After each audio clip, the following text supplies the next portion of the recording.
mean, once you post a video, you especially become a YouTuber. But it's like you don't get that like a superstar YouTube stuff until you like reach like 100,000 like subs. No, it's like I have the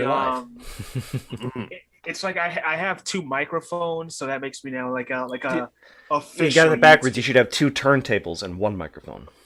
Yes. Let's see, what am I looking for? This is what I'm looking for. And okay, now we're recording as well as streaming. So hey, everybody. Yeah.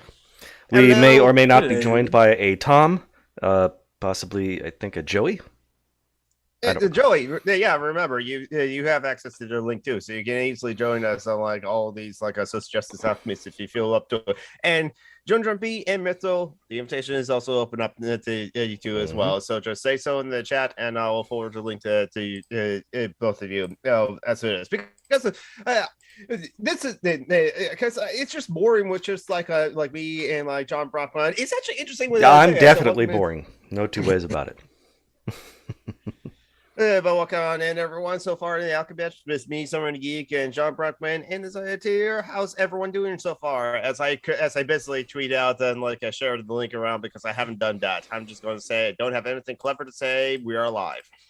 If I can go first, I guess I am doing good. I'm actually before I joined the show, I was actually watching the good and the bad of characters from Samurai Jack, Dexter's Laboratory, and Powerpuff Girls. So I'm doing that, and then after this, I'm gonna finish a YouTube video that I'm making, and just work on getting ready for my graduation from school coming up in in a week or two. Oh, nice. Okay. Me working a lot. Last week was in the month inventory. And so it's just like I put in some more hours in there. I put in more hours on like a Friday because there was a lot of work I was doing and still need to do. And didn't help that like 2 hours of that was also just like in the Ask Away live chat, just like doing my thing.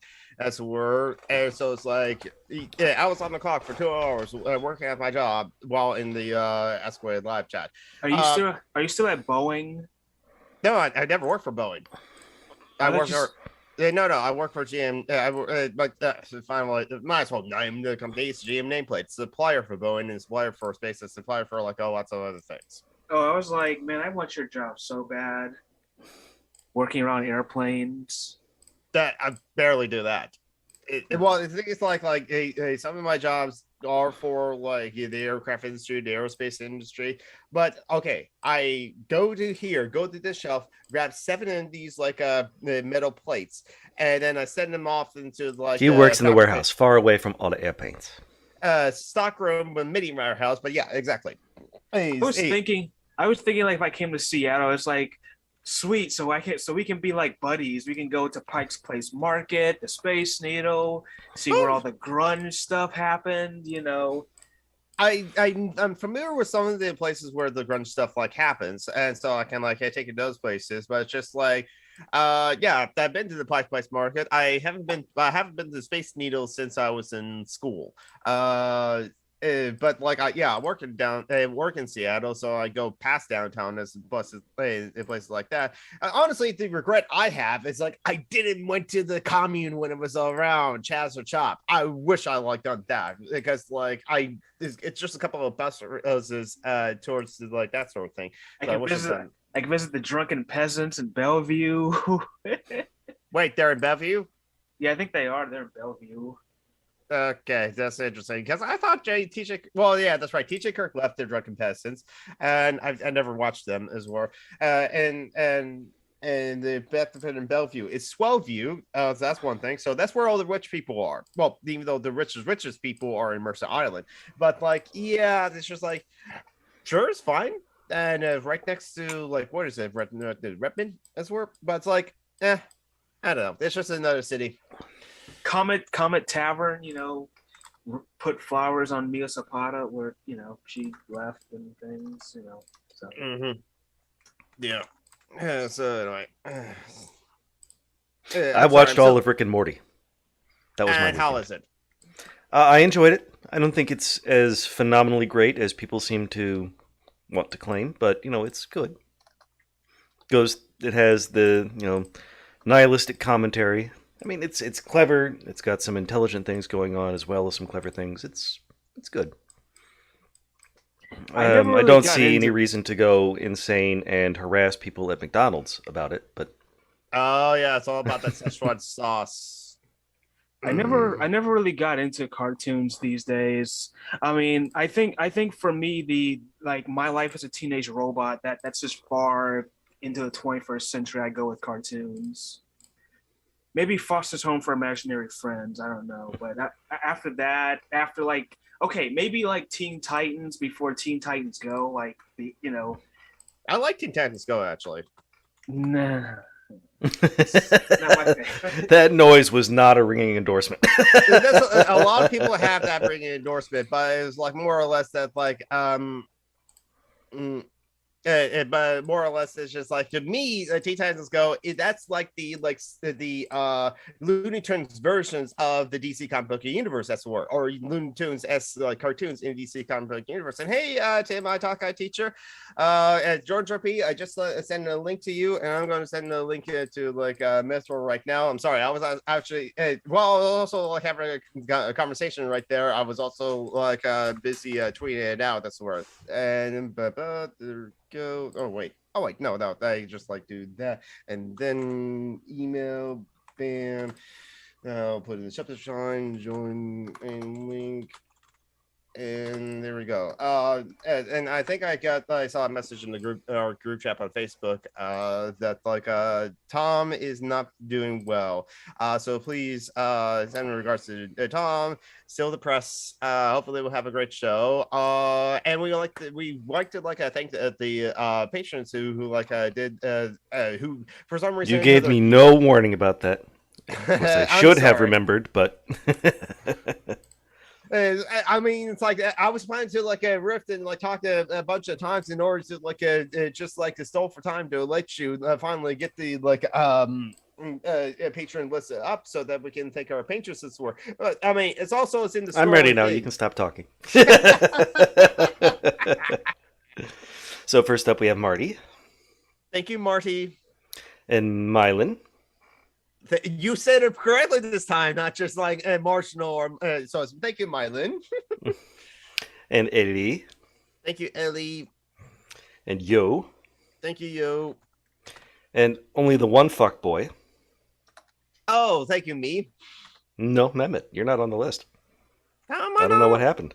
That's weird. Okay, I gotta like confirm. I'm gonna check out that out. So I'm gonna put myself back on the list. But anyway, yeah, thank you, Mehmet, and I hope you're doing well. And Tim. Thank you, Tim, who's joining us today. Hello. Mm-hmm. And Von Rech. Thank you, Von Rech. Thank you for giving us money. I don't know why though.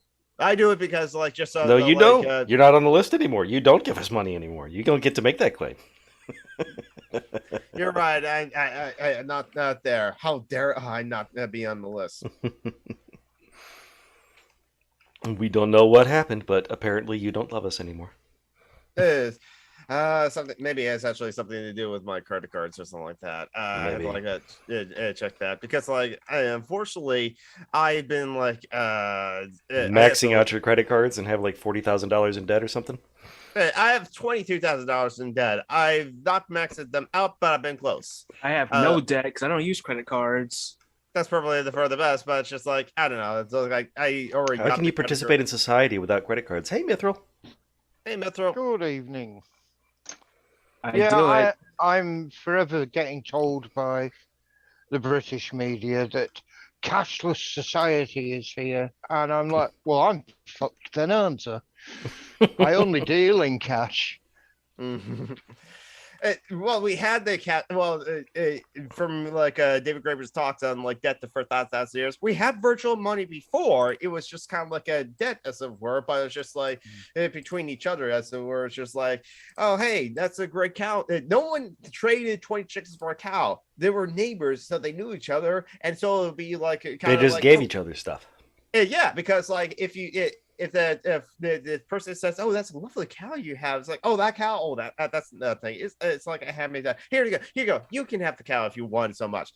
But now that person owe you something. And like, you never know, maybe later on I ran out like a good boots to wear. It's like, you got some good boots to wear or something like that. Or, hey, my daughter has been like eyeing your son or something. Maybe we can work something out. You gave me that cow, so, or you owe me that cow. So yeah, so it was always like virtual money beforehand. It was just like because even with the, like, you look at the history of coins, it was it's not really the history of money, because the coinage was just a way to be able to like employ your entire like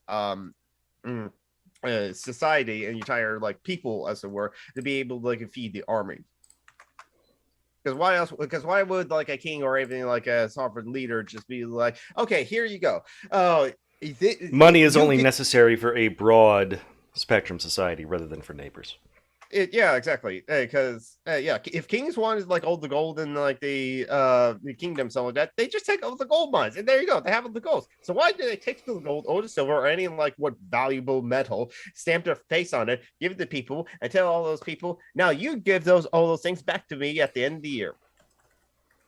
The only way to do that is for to like feed the army, because that's like, because if you don't feed the army, they'll go and ransack and pillage the locals like a village. Well, they did that anyway, let's be honest. True, they did that anyway. So how you that was mostly how they fed themselves, was by just taking stuff from the people around them. But yeah, and the professional thing about like the conquest as a word, they have to ever reform and expand. And the problem is, like with most empires, like when you expand like too big, you can't like control it all and then collapse in on yourself. That's going to happen to us in 5 years. Because the average lifespan for like an empire is like 250 years, and we are 245 years old. But for how long? How much of that were we actually an empire? That's a good point. If you count from the Spanish-American War onward, it probably starts there, because before we that, had pretensions toward empire well before that. It was that it was manifest destiny. It was that. So. Oh yeah. But that was like on the North American continent, going westward, pushing the natives out, and having slaves, I guess. And we had the Monroe Doctrine. That was, back in 1810-ish. That's why it's always weird whenever I hear white people say black people just don't want to work. It's like, how do you think? Do you realize we built this country mostly for free, right? Anyway. Free because like they enslave a lot of your people. It's doctors, scientists, caretakers, teachers, bootstrappers, all kinds of like people that were just like enslaved. And black people do work. The poor work harder than anyone. The essential workers are disproportionately like black and brown people, and often the people who are also paid the least too, and also poor white. There are some poor white people, yes, and they're often working more than one job at the same time as well. I know me. Yep. I work 2 jobs. So. See, there was that Terry Crews TV show where his wife keeps on saying, "My husband has 2 jobs. I don't need to put up with this shit." A lack of awareness is terrifying sometimes. And here comes Jordan Joan P. Hello. Connected to Jill. No, Tim, no, I teach you. This is not the second Sunday. This is the first Sunday. So definitely next week for sure, it's going to be our patron soul. So yes. And we hear ourselves back in like Jordan's audio, I believe. Just like a slight echo, that's where. Is it better now? I think so, yeah. I think so. Okay. At the very least, I personally am not hearing echo, and that's all that matters because it's being recorded and broadcast that way. Oh, yeah, that's right. So how you everyone doing? Doing good.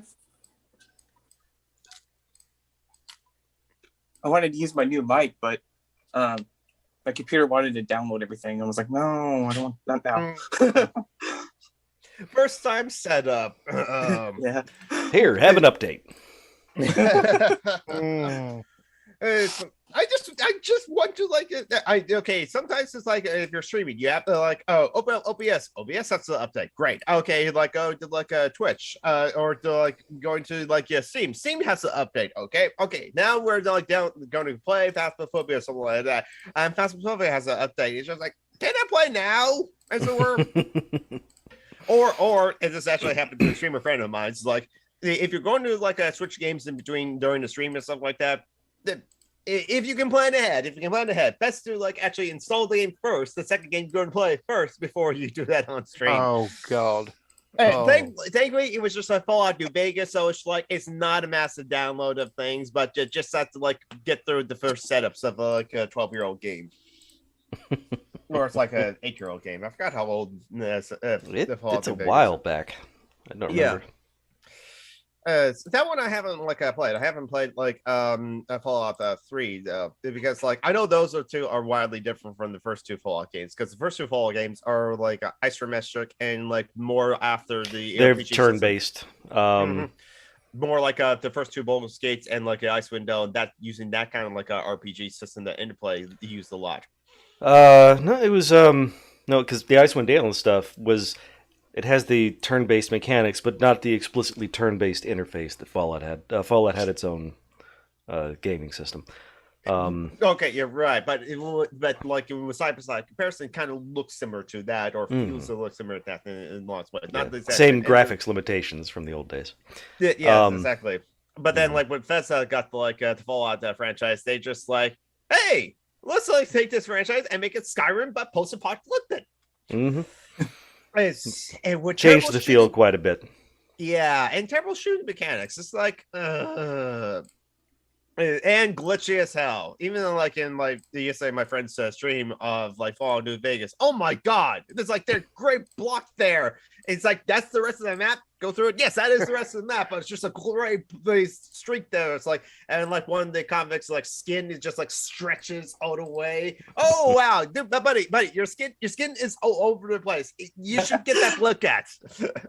Then again, he killed the convict, so it's like, I know you're dead already, but like maybe you should get your skin looked at too. The thing that put me off the Fallout 3 and 4 so much was the crafting system, because I've just got no interest in gathering stuff together and then doing something. It's just like, I just want to go. Why is this supposed to be fun? Gathering junk and storing and hoarding it. Yeah. A lot of people with their special interests. Isaiah, you about to say something? Oh, are we? Do you mind if I like tell you what's going on in my city, or were we talking about something else not related? Because I was gonna let you guys finish. Go nuts. Go nuts. What's going on in let's see, Tampa, Tallahassee? It's Tallahassee, but I want to move to Tampa. But I live in Tallahassee right now. So our head coach here for the Florida State Seminoles died a couple weeks ago, and they're going to do a military flyover, even though he was never in the military, over the stadium for the game tonight, which I'm like, fuck this. That's very kind of them to acknowledge that he was participating in war games and white power. Well, he also said that the only things that mattered to him in life was faith, family, and football. So, it's a boring existence. Yeah, not much intellectually stimulated coming out of that. That's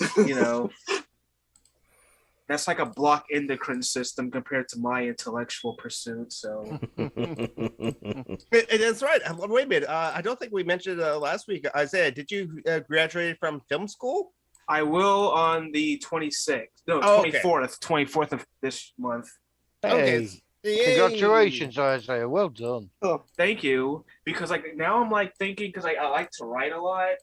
So like I'm thinking about like watching all these like Cartoon Network video essays, maybe I should like jump into like screenwriting, on the you like doing that on like on the side. I don't know. It's like there's so much like potential in my head. Well, the thing is, like I said already, by actually finishing film school and have an idea of how like films are made, you're already way ahead of some of those like pretentious like nitpickers on like film critics on the internet, as it were. Those we're talking about the ones who complain about The Last Jedi and other movies like that, or like CinemaSins is just like constantly nitpicking that this continuity error, bad movie. Yeah. Well, rather than criticizing the actual substance of the film. Yeah. Like I heard most people who want to say they go to film school don't get to go to film school. So I guess I did something, I just, Right. I mean, like, see, Shai's never gone to like film school. He has a English major, so he did study the humanities, so knows something about writing from there. I'm not sure how much he actually learned from his English major that he actually uses in daily life. Well, he writes, so like maybe it is actually useful there. Mm-hmm. Yes, and he also worked in the film industry for a while. I can't remember exactly what he did. I think he worked on like the sets of like some indie like films as were for a film company as like a writer on hand writer and stuff like. Yeah, I remember him saying something like that. So he kind of like is familiar with that. Maybe why he got the inspiration to do like his own like a YouTube series of like stuffed animals as were, which he's planning to film bring back, but there's the slow writing process a bit slow. Yeah, because he's got to do a major overhaul of the show, which is kind of sad. Yeah. Because his wife left him. Yes. I was trying to avoid saying it quite like that, but yes. But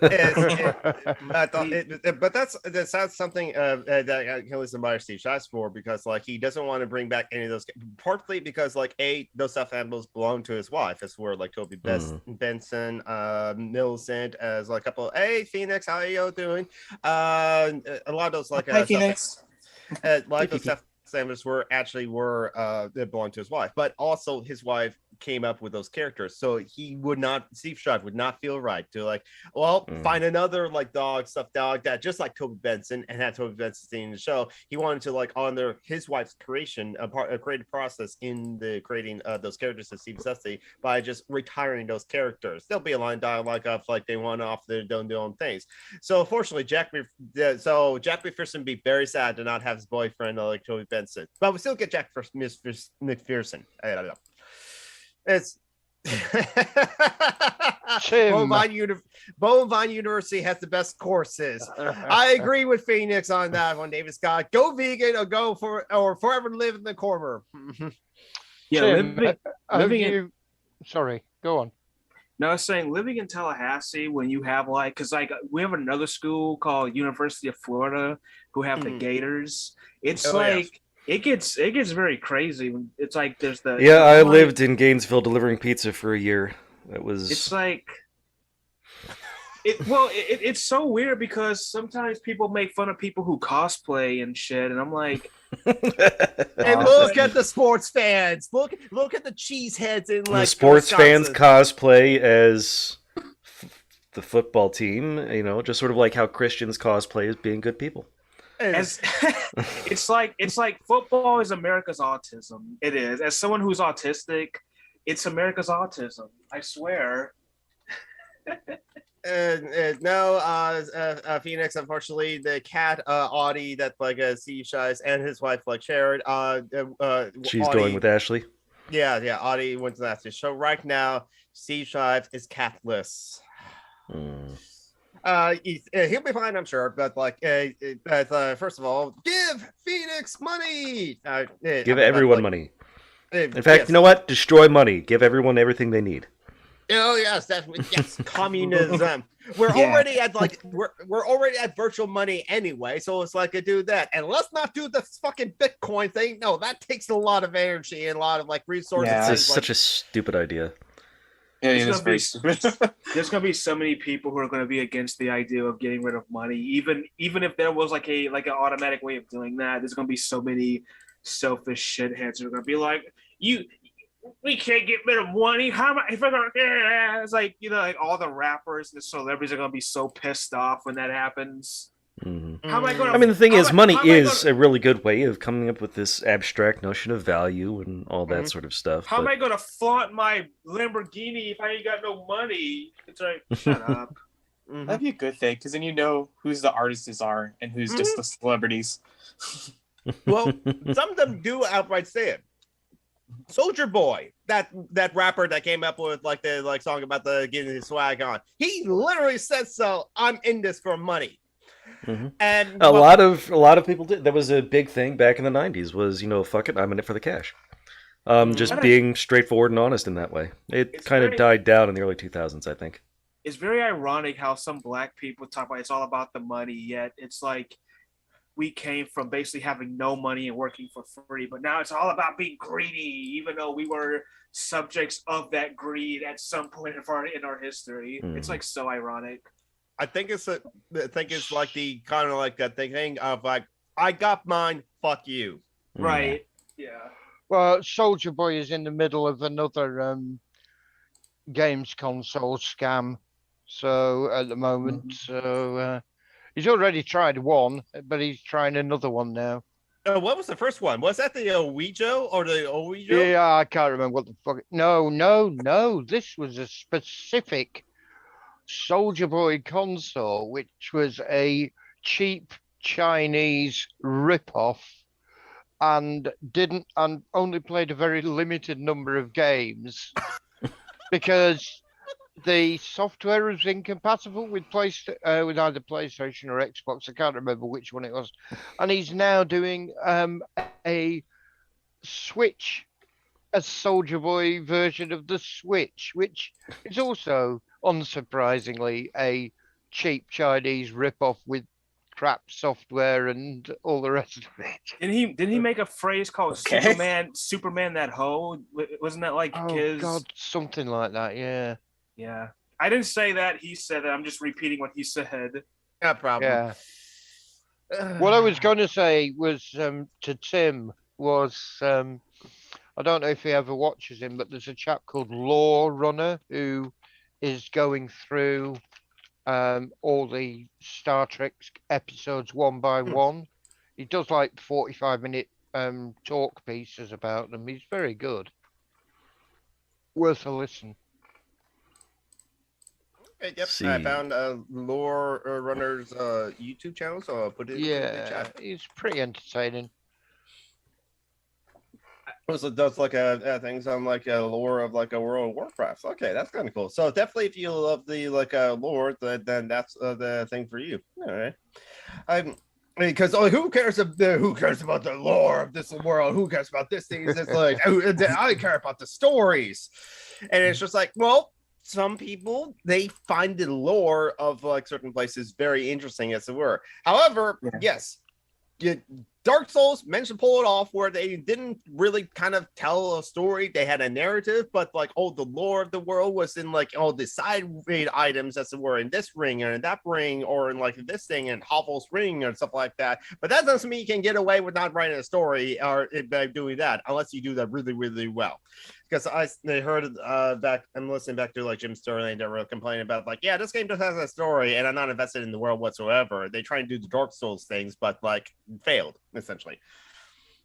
Yeah, I may disappear off the face of the earth for a fortnight when Elden Ring comes out. So that's the next From Software game. That is the next FromSoft game. Yeah. Is that the one that George R.R. Martin wrote the backstory for? Yeah, well, so you can't have everything in life, but I'll do with a new From Software game. Heard there was Martin Luther King was going to be in a Fortnite game. Did you guys hear that story? Oh God, that was I brilliant. heard about that. Yeah. I did hear about that. It was brilliant. I don't know if it was cringe or brilliant. I can't tell. It's like it's cringe. It's cringing. Yeah, they took out all inappropriate emotes, except for the whipping one. Oh God, really? There was a whipping emote for Catwoman, and because of the financial deal they had with Marvel, with DC Comics, they couldn't remove So there were lots of people standing in front of the Martin Luther King sort of display they did, cracking whips at him. Oh, ow, just painful. Well, that reminds me of like the Fortnite Ideas, a video that he did about Fortnite, because it just becomes a vehicle now for manufacturing disconnect, as it were. And so it's not surprised that the very liberal idea of oh, it's MLK Day, so let's remember the "I Have a Dream" speech and just forget about everything else that MLK said. Let everyone how to. It's capitalism, yay! This is how recuperation. The society at large takes the unpalatable critiques and neutralizes them by just taking little bits and pieces, rearranging them, and turning them into something that favors them. It's like how one time Governor DeSantis tried to honor Martin Luther King, but then he's trying to cut voting rights for everyone who didn't vote for it. So it's like, you people are fucking nuts. Fuck off. Nice one, David. Yes. Okay, David. That's a good one. I like that.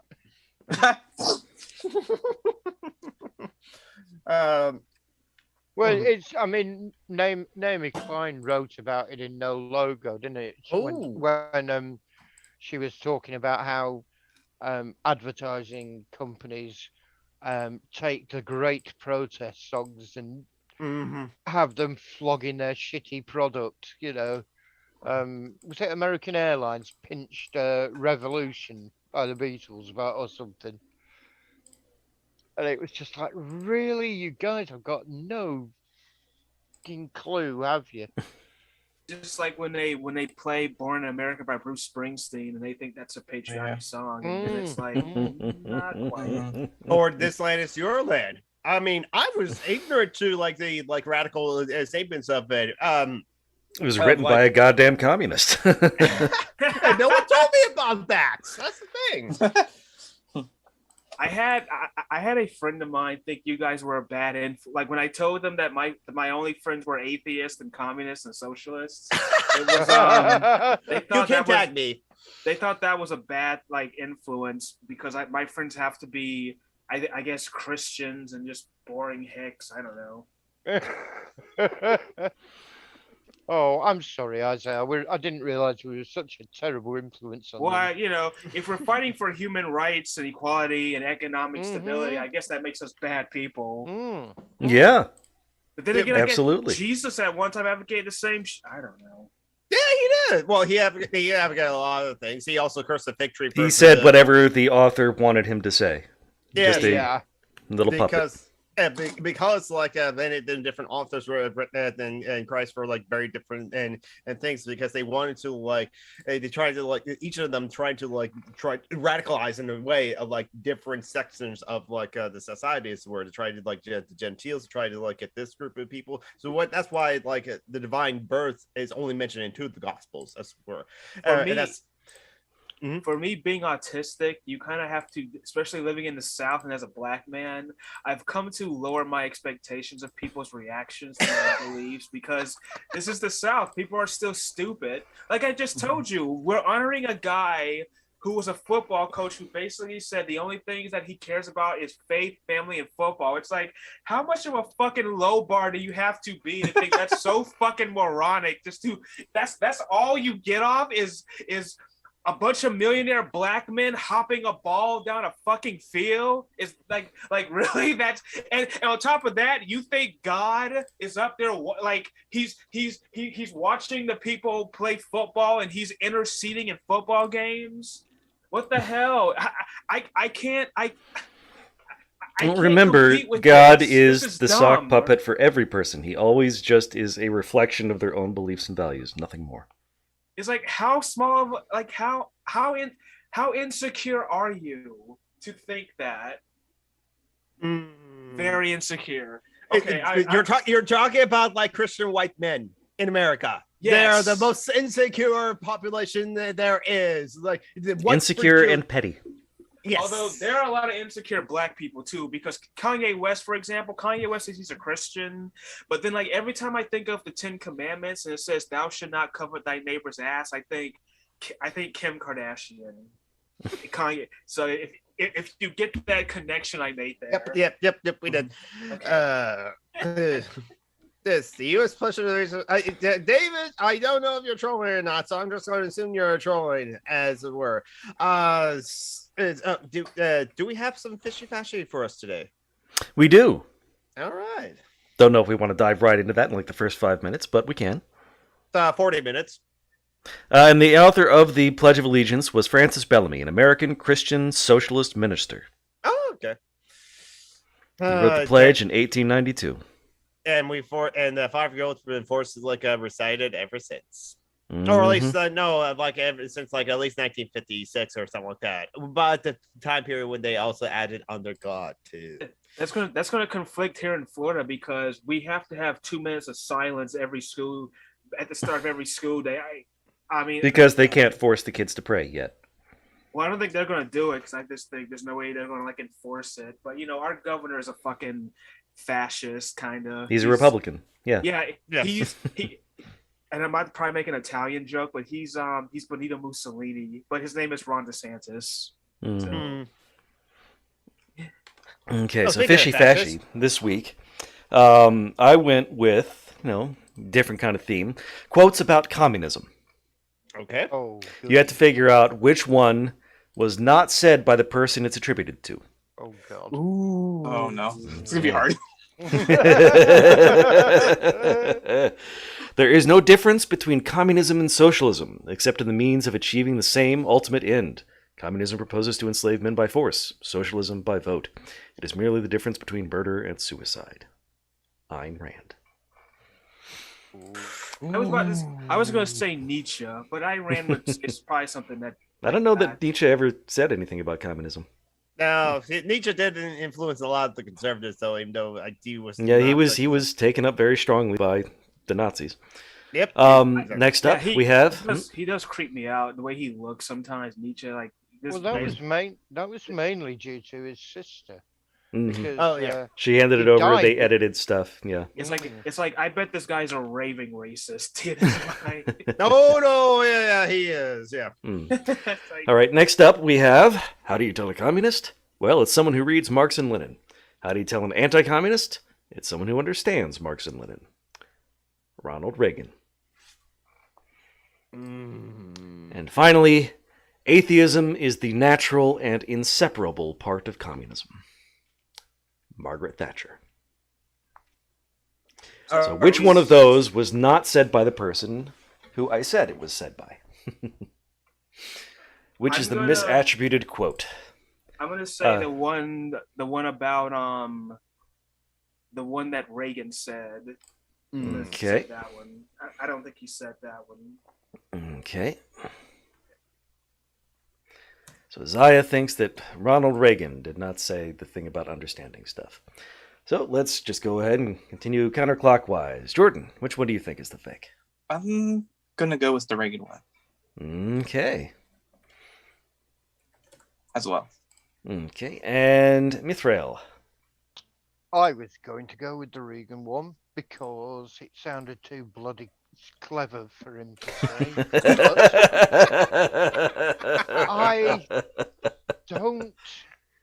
I don't remember the Wicked Witch of the West ever having any great opinion on atheism, so I think I'm going to go with Thatcher. Okay, so you're not going with Reagan, you're going with Thatcher. Yeah. Okay. It's very interesting because I feel like liberals, like here in the West, we kind of give Margaret Thatcher a pass because she's a woman. She's a woman who was the prime minister. No, we here outside of Britain, over in America, don't know anything about Margaret Thatcher, and therefore we give her a pass. Right. All right. There are still people turning up to piss on her grave, Isaiah. She was the Ronald Reagan of Britain. The world is better off now that they're dead. And Yes. Jonathan, which one do you think is the fake? I'm actually going to go with the Ayn Rand one. Okay. That way you don't win. So, because you're trying to game the system, let's take this in order. Okay. There is no difference between communism and socialism, except in the means of achieving the same end. Communism proposes to enslave men by force, socialism by vote. It is merely the difference between murder and suicide. Was in fact said by Ayn Rand. This is me right now, and in case it's like flipping the mirror, I will wear that. And next up, Isaiah and Jordan think that Ronald Reagan did not say, "How do you tell a communist?" Well, it's someone who reads Marx and Lenin. And how do you tell an anti-communist? It's someone who understands Marx and Lenin. He must have gotten somebody else to write that for him, because Ronald Reagan did, in fact, say that. Oh. Which means Mithril won this one this week, because atheism is the natural and inseparable part of communism, was said by Vladimir Lenin, not Margaret Thatcher.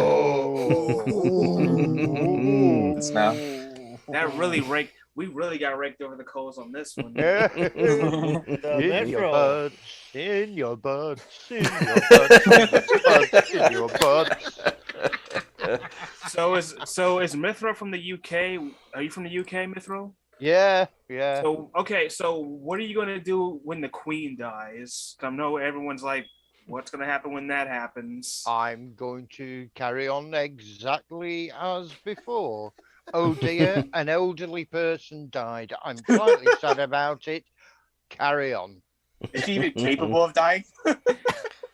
Well, Prince She's Philip probably died some time ago, and she's You do realize the only reason she is hanging on is to prevent her idiot son from inheriting the throne. That's Charles, right? That's Prince Charles, one of the big heirs. Yep. The one who told his lover that he wanted to be a Tampax for her. Oh yeah, I remember that. Maybe we should make Liz. Maybe we should make Liz Hurley the Queen. What do you think? No, couldn't care less about Liz Hurley. let's just go ahead, kill all the royals, kill all the lords. There are plenty of really good lefties on who I would quite happily promote to that sort of level. But even then, it's a hierarchical structure. I'm no interest. Mm-hmm. You know? Have you ever been to the colonies, Mithril? The Americans? Which one? There's several of them. They had a whole lot of colonies. So many choices. No, I haven't, mate. No. As you guys called us over there, the States. Yeah, no. I am regrettably under-travelled physically. However, mentally, Same I've here. travelled a lot. Oh, that's a nice way to put it. You travel a lot. So where mentally have the places have you traveled to?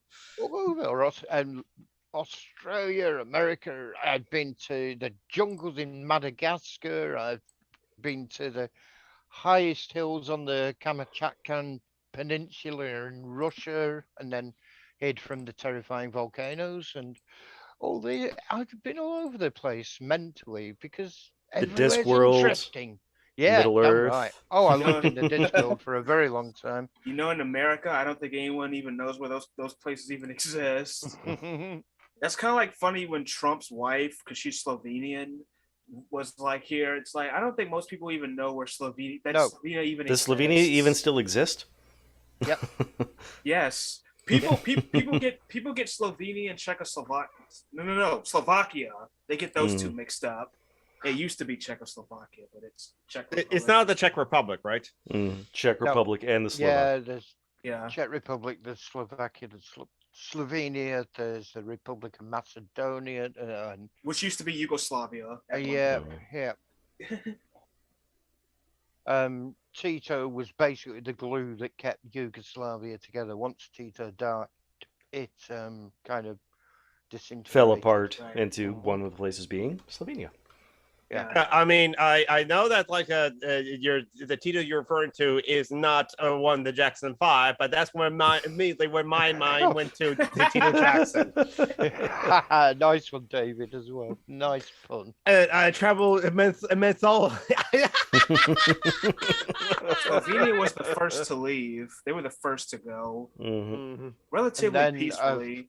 And then, of course, there was Bosnia-Herzegovina, which led to the war in the Balkans, which led to Clinton and Blair establishing their theory of humanitarian intervention to give them yet another excuse to invade countries. Well, we just like bomb. I don't know. Like I have mixed feelings about that whole thing because I mean there was genocide going on. Yeah, So it's like yeah. yeah. I mean I don't know. Liverpool. Whoop. I finally noticed it. No. Oh wait. For those not keeping up, I put the Liverpool Football Club coat of arms over Mithril's non-picture. And Mithril, if you can't tell from his accent, which like well, I can't, is from the north. That's where. Yeah, Liverpool is only 45 miles away from me, but I'm a Man City supporter. What is the number in kilometers? 45 mile. It's about 60 kilo. 60 Yeah. K. About 60 kilometers. There was, in the late '90s, NASA like there was a probe going to Mars and it crashed because someone mixed up the kilometers and miles and that. Yes. Oh. Yeah. Yep, heard about that. Yeah, makes total sense. So whenever I think of like conversions, that comes to my mind. That thing that happened.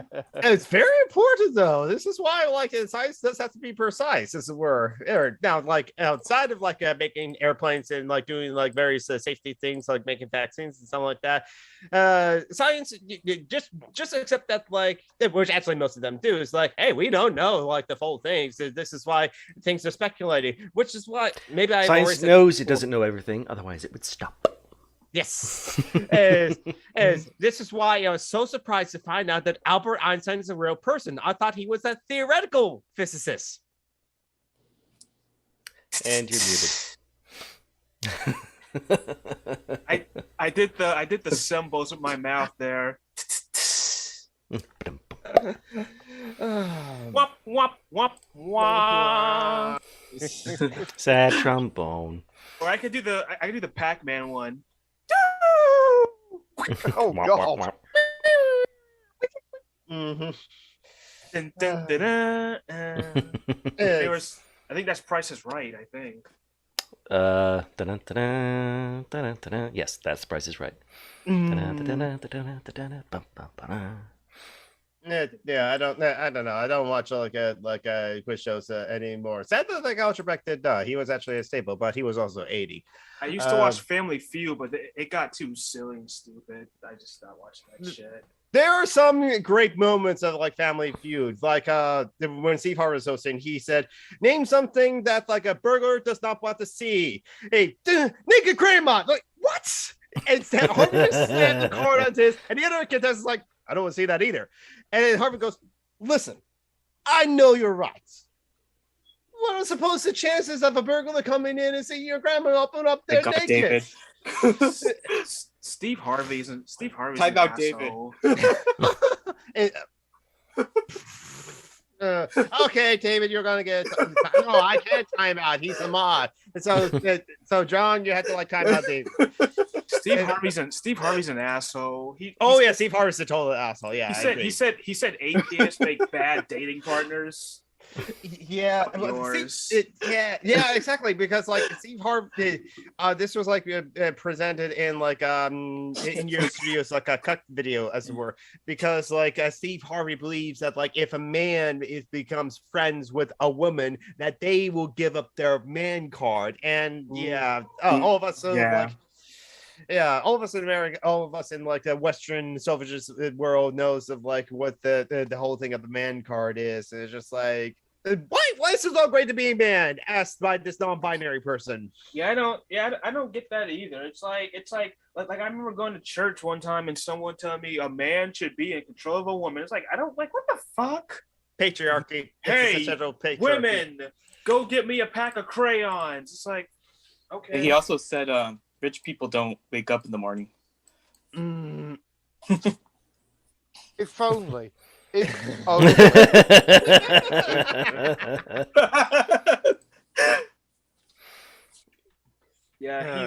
an asshole. Yeah. Oh, I think he's also very pickup artisty. Oh, I can tell. I got the vibe. Yeah. Unfortunately, just like That's a word. Artisty. You're an artist yourself, aren't you? A musician? Yeah. So that's a total now because you can come up with new words. Yeah. All words are made up anyway, so anyone can like have made up new words. A bit of like a news one of like a cover that like yes.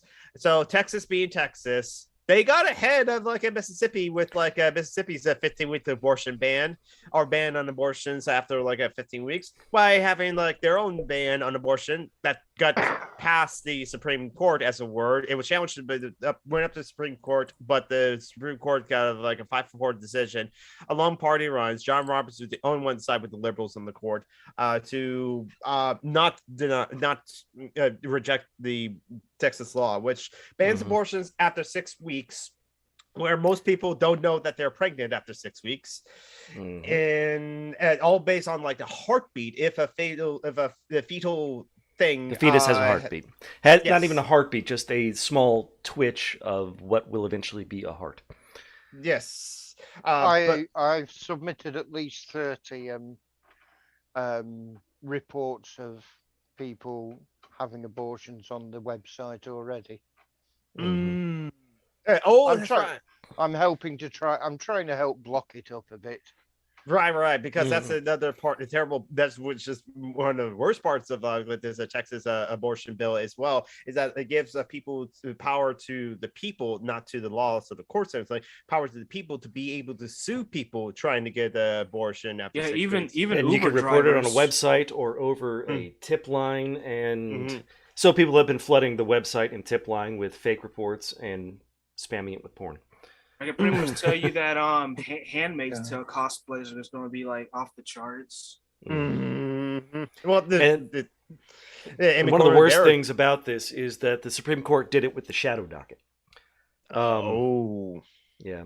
Shadow docket is ordinarily, it used to be reserved for emergency petitions, and they settle things in a sort of minor fashion. But over the past couple of years, the Supreme Court has ramped up using the shadow docket, something that people don't ordinarily report on, to make serious decisions and, sort of slip it under the radar. Because the court is now dominated by fascists. Yep. Yeah. Unfortunately. I was really angry with The Guardian because they ran an article about it. Was quite a decent article, but the headline on it was last night in Texas, Roe v. Wade died, and I said it didn't fucking die. It was murdered. There is no. Yeah, they overturned Roe v. Wade. They overturned Planned Parenthood versus Casey. Yeah. I mean, they just made it pretty much possible to outright outlaw abortion. Yeah. And they did so without hearing arguments from lawyers. That's the other thing about the shadow docket. And it was just 3 days deliberations, rather than the 6 months they ordinarily take on serious cases. This is just fuck Republicans. Right in the face with a knife. Yeah, they suck. Is it going to have do you think it will have a bad effect on Republican voters? I mean, I'd like to think it would cause harm to the Republicans come the 2022 by-elections. Well, I mean, yes, it could. There's also a lot of, there's also like the thing about the Republican governors refusing the mask and the vaccine stuff is that their older populations who vote Republican are dying from COVID. So I guess it could. But the thing about the other thing is it might drive female voters away. Because it's going to be made very clear to them that the Republicans don't give two damns. In fact, they probably think that they shouldn't have the vote anyway. So, well, I mean, some of them are actively calling for the end of the women's vote or saying that it was a mistake. Like, I think Laura Ingraham actually said that out loud. Yeah. Well, yeah, I think that happened in 2020. All the suburban white women voted for Biden over Trump. When you lose suburban white women, that's like the people who you have to like scare about welfare and blacks and all those people. When you lose that demographic, you lose the Republican vote. Essentially. Is what the Republican Party for years now, honestly, have like stopped trying to gain new voters. Normally, they're just trying to stop people from voting against them. Exactly. From voting. Yeah. Mm-hmm. And I gotta run, but I'll see you guys next Sunday. Okay, Yeah. thanks for joining me, Isaiah. You're welcome. See you guys next Sunday. Sunday. Mate. Be safe. Be safe. You too. Mm-hmm. It's my so the Republican Party is just like has like given up on like getting new voters and which is why they focus so heavily on just like actively trying to like just like voter suppression, as it were. And sadly, the Democrats are not doing everything that they possibly could within their power to be able to actually strengthen the ability to vote, because they did not they did not end the filibuster. There was a couple of like Democrats that were holdouts that want to like still maintain bipartisanship, and so they weren't trying to, so Biden never used the bully pulpit to like try to pass the Voter Rights Act or like HR1 as a thing, or like the John Lewis bill or something like that.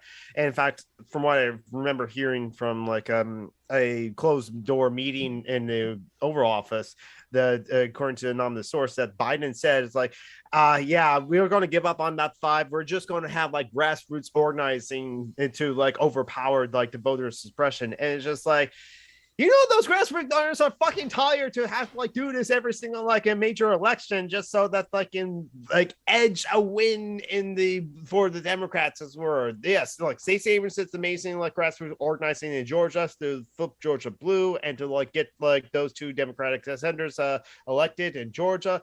But you shouldn't rely on them every single time to be able to so that the Democrats can have the slightest edge to hold power, as it were. And they clearly, when they hold power, they don't want to do anything with it too.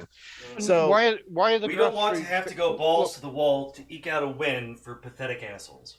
Mm-hmm. Yeah. Mhm. I mean, the thing is,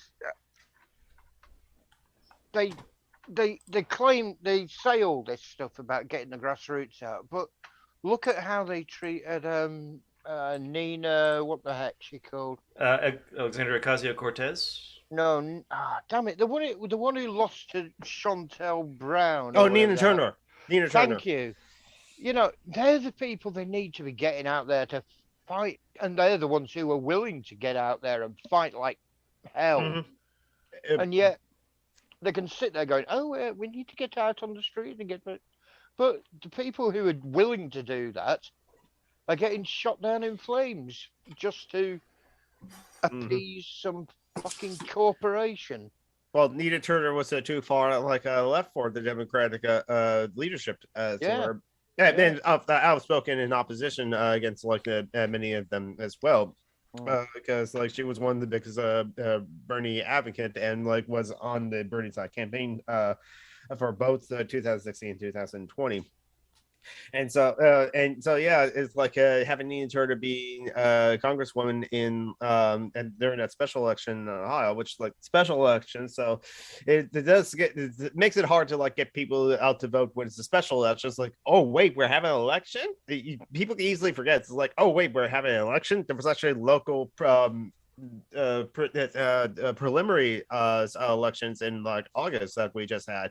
I forgot to vote for like local seats, as it were. The local seats, like city councils, county seats, the ones that actually have more direct effect on like my life. Some of that I forgot to vote for those people because like, oh right, elections. That's where I don't pay attention to like the politics of my local cities as much as anyway. I'm having one like next week. Mm-hmm. Yeah, so it's just like, oh crap, I gotta like do the research of like who's running, like what are their stances. I would just have to like vote for the least worst and stuff like that, and like on top of like working my normal job and like doing all this other things and other things. And are you even going to be allowed to vote next time? Because are you a Republican? If not, you shouldn't vote. Yeah. Only real Americans, good Christian white people with penises that they like. Because like it's still on a Tuesday, still no like national holiday to vote, still have to get time off. So for many places, at least for me, I got a mail-in ballots. Many places still have to like go out to the polling stations. And remember, they close at a certain time because those volunteers that are voting, as it were, they have to go home too. So get there before 6 p.m. like bank hours, and sucks if you work until like 7. And then be willing to stand in line for 10 hours because we've closed all the polling places because fuck you. Yes, exactly. Especially all the polling places in the majority black neighborhoods and areas as well, especially in the cities. And social distancing. Don't forget to social distance like 6 feet away because like it's Washington State is. And you're not allowed to hand out food and water to the people waiting in line. Yep, that's Here in California. The last election, people were burning drop boxes.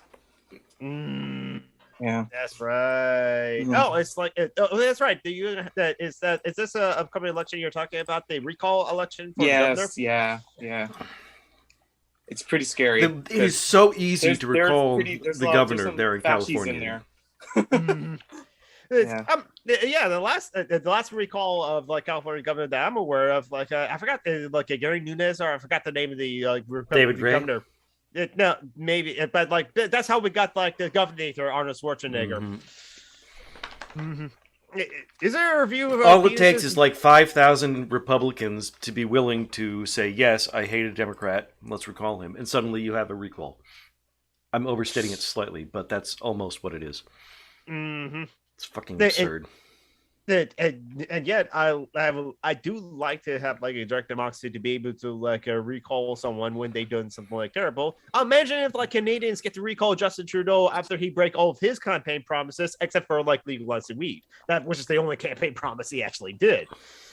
But then again, Corey Johnson and and Tim can probably like tell you it's just like, oh yeah, but we're limited on like options of good candidates for like a prime minister as well, except for maybe Jasmine Singh of like the NDP, the National Democratic Party, I think, which is the. What about Douglas Ford? He seems like a good guy.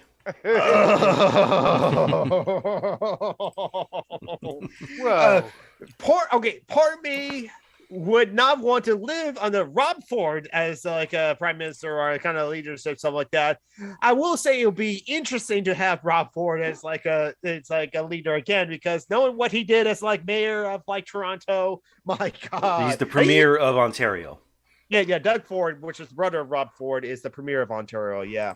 Well, I could offer you somebody much worse who was actually born in New York.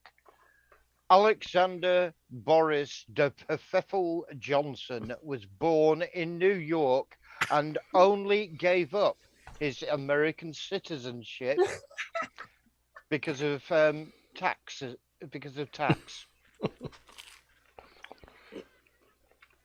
He was entitled to 3 different countries' passports. Citizenship. Canada, Britain, and the U.S.? Nope. United States, Britain, and Turkey. Oh. Surprisingly enough. So, yeah. But he has the most British piece of shit upper crust name ever. No hint of Turkey in that name. Nope. Alexander Boris de Pfeffel. Yeah. His name's de Pfeffel. Listen, even a friend of mine who has been to a fairly exclusive public school in London has never come across that name. He also tackled like a 6-year-old kid at like a rugby match too. Oh, that was a beautiful, idiotic moron. Look, the man's an absolute. The man is a complete. I'd say he was a clown, but he isn't, because there's much more. It is deliberate, like a real clown. Yeah, doing it on purpose. It's performative with him. Mm-hmm. There's a lot of real nastiness there underneath. That's I'm the country's favourite Labrador thing that he does. I mean, that name is just so indicative of your history and beliefs. Sort of like Jefferson Beauregard Sessions III. Yeah. It's I mean, we are, well, not all of us, obviously, I'm not, but we are still a nation of forelock tuggers, I'm afraid.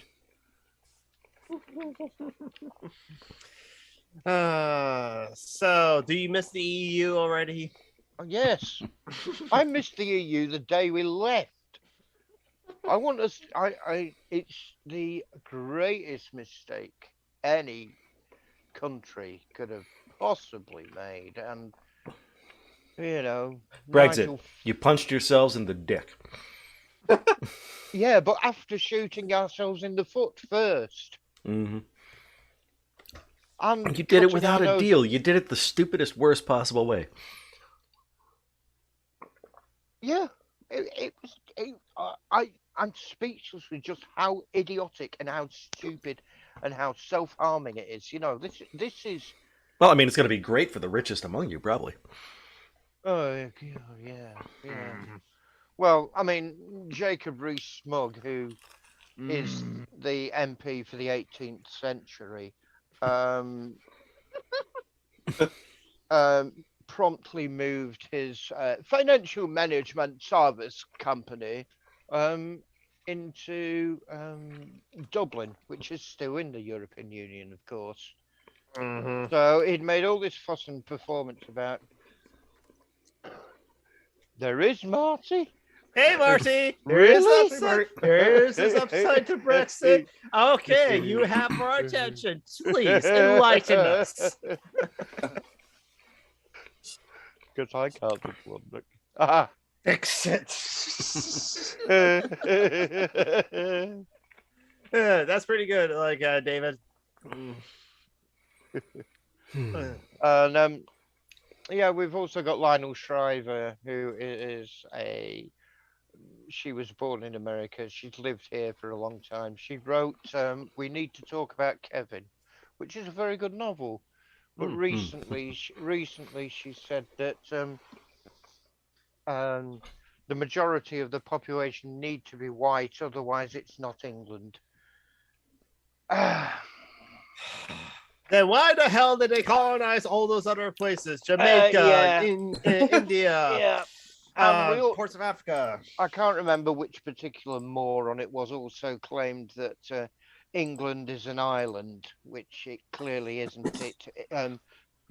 Britain is an island. Britain is an island made up of 3 different countries. Wales, Scotland, and England.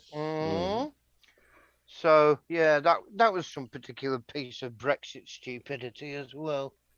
I mean, I have made the mistake of like thinking that Britain and England were synonymous, but like it got the distinction that like no, England specifically like a country. There's Wales and then Scotland, and then there's like the rest of the tiny little islands of the British Isles, as it were. So I got informed about that. But I'm American too, so.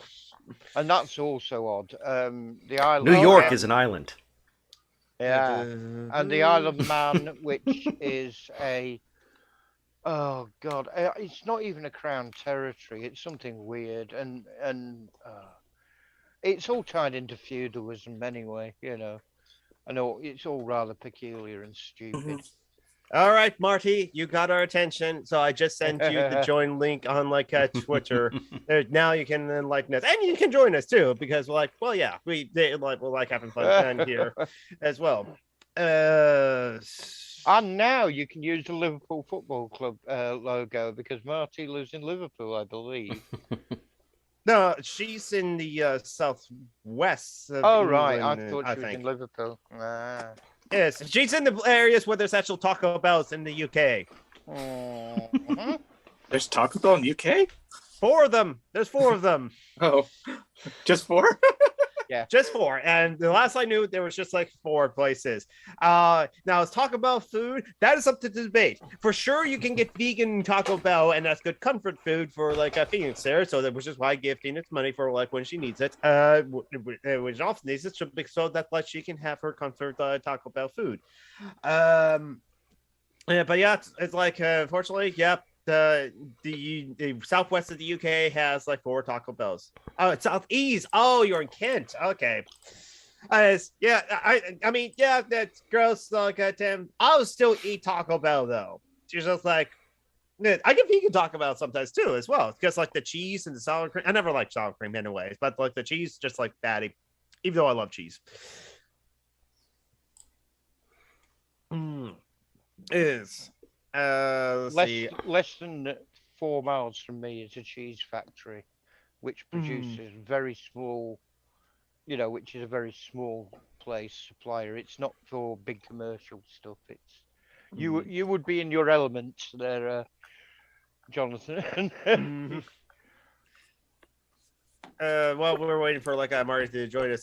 Jordan, I have sort of been following the governor recall election in California. Sort of, it's just like it comes up in my news feed or my news podcast. So, what's the deal there? Because I imagine it's very similar to like what John Bruckman said, kind of like with the first governor election from like years ago, how we got the governor. All the Republicans of the California just like hates the Democratic governor, and so the governor, and so they want just to recall. Is that accurate? Yeah, I think so. Yeah. Mm-hmm. And I looked it up too, and it's kind of really dumb reasons to recall them. Well, they're Republicans, so they don't need reasons. Yeah, exactly. It's like something about immigration, and then something about I don't remember the other reasons. I think it had to do with he's not actively murdering people. Yeah, therefore, people. Yeah, he's not good enough. Yeah. Because for how he got the governor, it was mainly budget. That governor, the Democratic one, was just like doing terribly with the budget. So it's kind of like interesting and rare for like. Oh, and I went on the recall Twitter page, and the Twitter place they retweet like what's her name, Claire Owens. Oh, Candace Owens. They retweet her things and stuff like that. Oh. Yeah. Hey, Marty. Marty's muted. Hello. There Hey, she is. Marty. Hello. How you doing? So explain the upside to Brexit. Okay, well, you have to understand. Oh, hi, Marty. Hello. So I'm probably going to get a lot of pushback from this, but I think it's true. There are a lot of people in the the entertainment industry, the food service industry. They used to hire people that would come, immigrants that would come from the EU, and not pay them a very high wage. British people will not work for that low wage. So you have a choice. You either raise your wages, or you don't have staff. So there is a what people would call a left Brexit, which is they refer to it as Lexit. And that is. Couldn't they have just raised the minimum wage instead? Well, the reality of the situation is that the economy sucks, and this was a way to blame immigrants. Yeah. And it's really good for getting elected, not so good when it comes to governing. And that's the problem that they're having now. Is you've blamed immigrants. Now those people are gone. Now, I mean, I'll give you an example. Mashed potatoes. My favorite mashed potatoes at Sainsbury's. They've been out of stock for the last month and a half. Just I mean, there's been things on the shelves that were always in stock that are just not there. And a lot of it. Can I just say, not having your favorite brand of mashed potatoes is very first world problems. Well, especially in my case. Marty, just buy a potato masher. It's really easy. I'll be really sad if my mom couldn't make mashed potatoes. Oh God! But that my mom being makes said, really good mashed potatoes. I'm saying that basically what it boils down to is there's a lot of food products that were plentiful before, but and it's a lot of that again though. It comes down to lorry drivers. And again, if you're going to have people in this country that are going to drive, you're going to have to pay them. I mean, And this is to capitalists. This was a total dick punch. I mean, ultimately, because and to those people that voted for this, now when they go to have their back garden, in America we'd call that the backyard, but their back garden, when they go to have it redone, they can't have some Romanian immigrant that would charge them a quarter of what a British person, tradesperson would cost. Yep. You're not going to have that anymore. And the real beauty of all this, Marty, is that having driven all these people away and got rid of them, and we are now having this food shortage problem, etc., etc., the same company bosses who made all of this fuss about having Brexit are now pressurizing the government to give all those people who used to come and work for us from the EU special visas. Go figure. Well, and you know what I think is really funny is Weatherspoons is having problems getting beer. Yes. Yes. That is.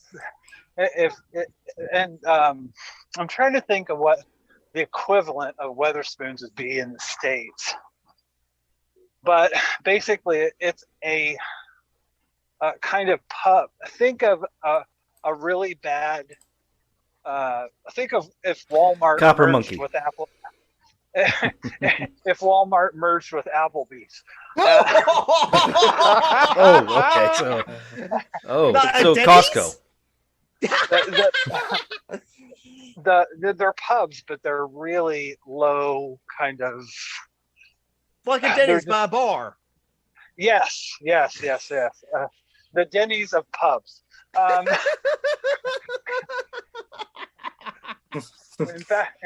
In fact, you could probably get a Grand Slam. But that being, you don't have to tell us about your dating life if you don't want to, Marty. Exactly. Or your fighting life, if that's what you're talking about. So, but the guy that owns it, he was a big promoter of Brexit, and the fact that he can now is having problems getting people to work for him, and getting beer is pretty sweet. He was awful.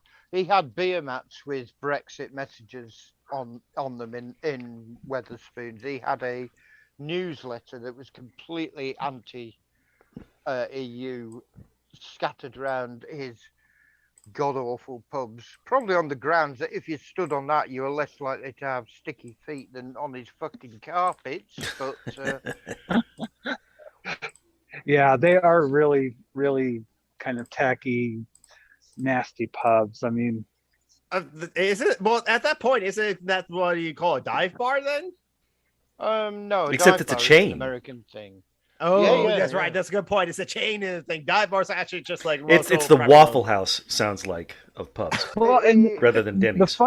The funny thing is that you can go into a Weatherspoons and basically sit down and use an app on your phone, order your food because all the tables have numbers. That's how kind of mechanized their whole thing is. Because I think that probably cut. Yep. Yeah. 7-Eleven with seats. And now at Red Robin's and a lot of other papers, they now have those computer things at the thing, so you can order your food there. You can then sometimes they'll still have waiters that'll come by, but you can order your food. You can play games on those tablets at the tables now while you're waiting for your food. But that's where you can also pay for it, and that's where you can also do the tip thing and share and do those sort of things, and cutting the waitresses out of the whole and waiters out of the whole thing. So it's just it's less people that have to look at wages for. Also, Tim Martin, who is the head of Weatherspoons, manages to look like Steve Bannon after a really rough night out. Like if he stuck his finger in a light socket. Yeah. So you're saying he looks like a diseased pig? David, you're right. It was. Yeah, the anti-EU sentiment was strong on the left in the 70s here in the UK. Mm-hmm. Well, Yeah. and here's the thing. I because I said this to someone and they were like, "But Brexit is a disaster," and I was like, "Yes, I agree, it is." But this is still true. I mean, this is literally a disaster for capitalists as well. True. And you know, because basically these politicians fell for they could stay in power, or they could honestly they could, because you have to realize that Boris Johnson is not just a conservative; he's the leader of ultra conservatives. The the the person that was head of equality for the Theresa May's government actually supported changing the gender Recognition Act. Oh yeah, I Yeah. heard about that. And the Basically, Liz I'm Truss, guessing that allows you to get the correct gender on your driver's license, passports, stuff like that. basically, Yes. basically, and basically they were going to make it. And to be honest with you, how I had it done in America, which is you go and you go through a process. And for me in Indiana, it was basically I went in front of a court, but this would be more of just filing paperwork. But the thing is, all the TERFs are going around talking about self ID and how damaging it would be. It's already law in Ireland. It's already law in other places around the world, and it's had no actual impact or negative effect. As I understand, Japan basically just cuts out most of that stuff. They have kiosks where you can do all sorts of what here would require, days of bureaucratic legwork. You just go to a kiosk and type shit into a computer and make changes really easily. Yes, well, David. It's very easy in California to do it. Well, and here's the thing: the bottom line is that the people that are in power now in the Tory party are the people that are the ultra conservatives. They are the social conservatives, and this wasn't something that people thought about when they voted for these people. But it's what they got. I mean, Liz Truss is basically supportive of TERFs. So it sounds like it's just bigotry all around that fueled this. It's bad for everyone. How is this not just a giant fascist punch in the dick to Britain? Oh, it is. Well, it's just a big cell phone. I mean, but it was so enticing because basically for fascists to get in power, they have to basically be nationalistic and blame immigrants. Populism that works, and you marry that with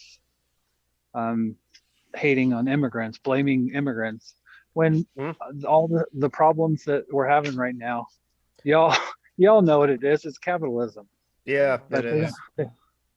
But they don't want people to know that. They want to blame the immigrants. It's a classic fascist tactic of scapegoat the immigrant. Cause a problem, blame someone else, and then say that by getting rid of that other person, that'll make the problem better. And then it doesn't get better, so you find someone new to blame, and you make everything worse, just over and over and over again. Until there's no one left. Yes, you narrow the in group, as it were, just like fascism. Fustamek earlier didn't bring up the point as to where I'm curious of about this. Like Fust said, like the immigration to the UK from the EU countries, like Poland, also benefited less to those immigrants. If I remember the numbers, there isn't like a big gap between like UK and Poland wages, and that was also the thing as at the NHS. That there was to lock up Polish nurses too. How did Brexit had an effect on that as well? Is there now a huge nursing shortage? That's what I think everyone was predicting. There was beforehand, and now it's even worse.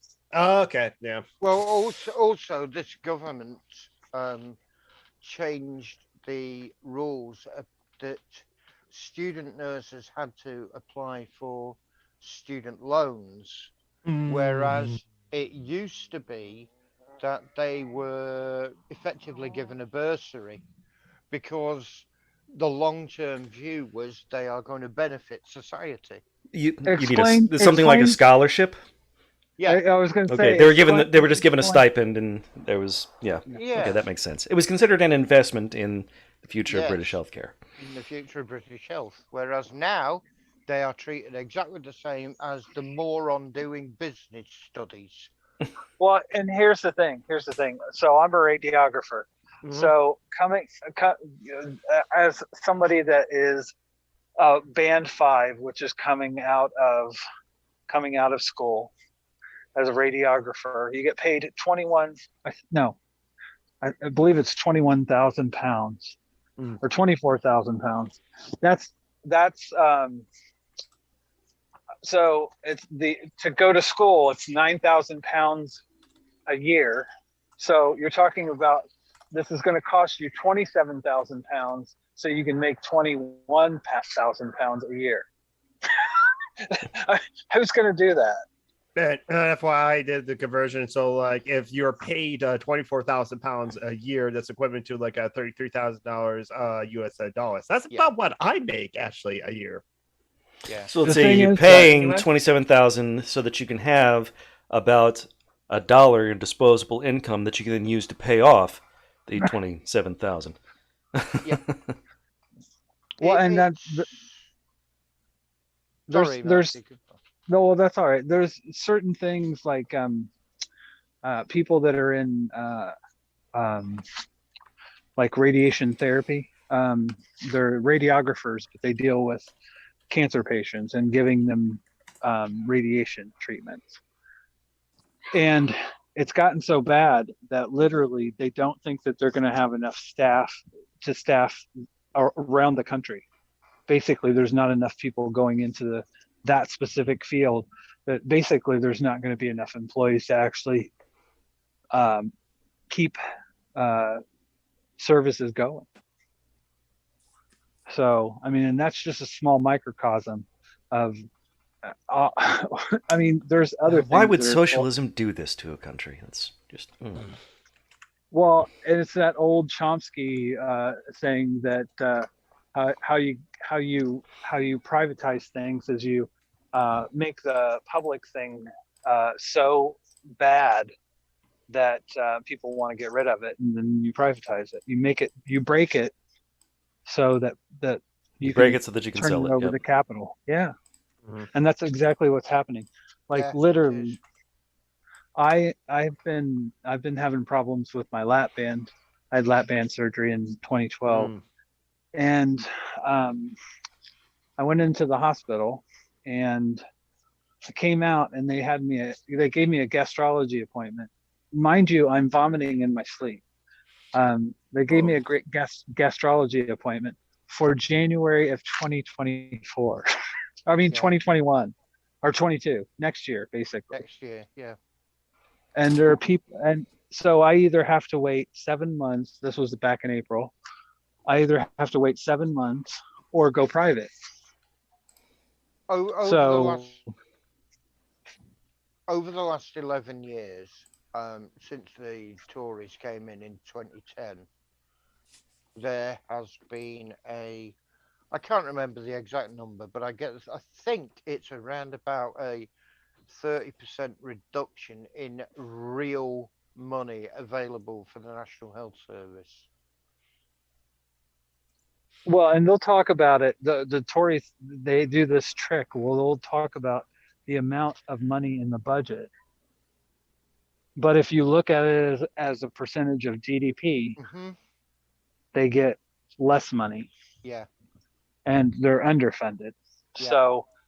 So basically, and there are things that could be improved, but you could fire half the middle management and stop them having company cars and shit bullshit like jobs, that, couldn't you? Yeah. Well, go back to last week. No, they are. They're bullshit jobs. Yeah, they are bullshit jobs. You know what's funny about that? I just applied for a management position. Oh, I'm sorry, Marty. It wasn't a dig at you, I promise.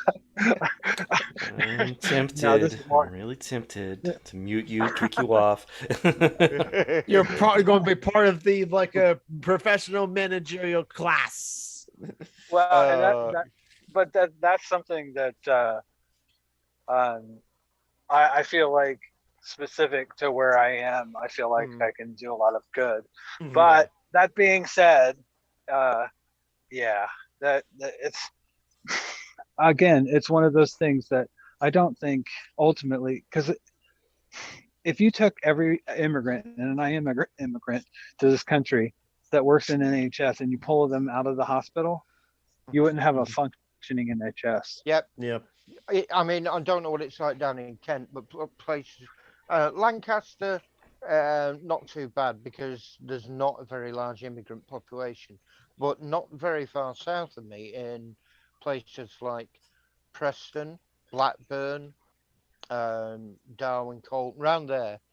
If you took the immigrant part out of the NHS, there'd be virtually nobody there.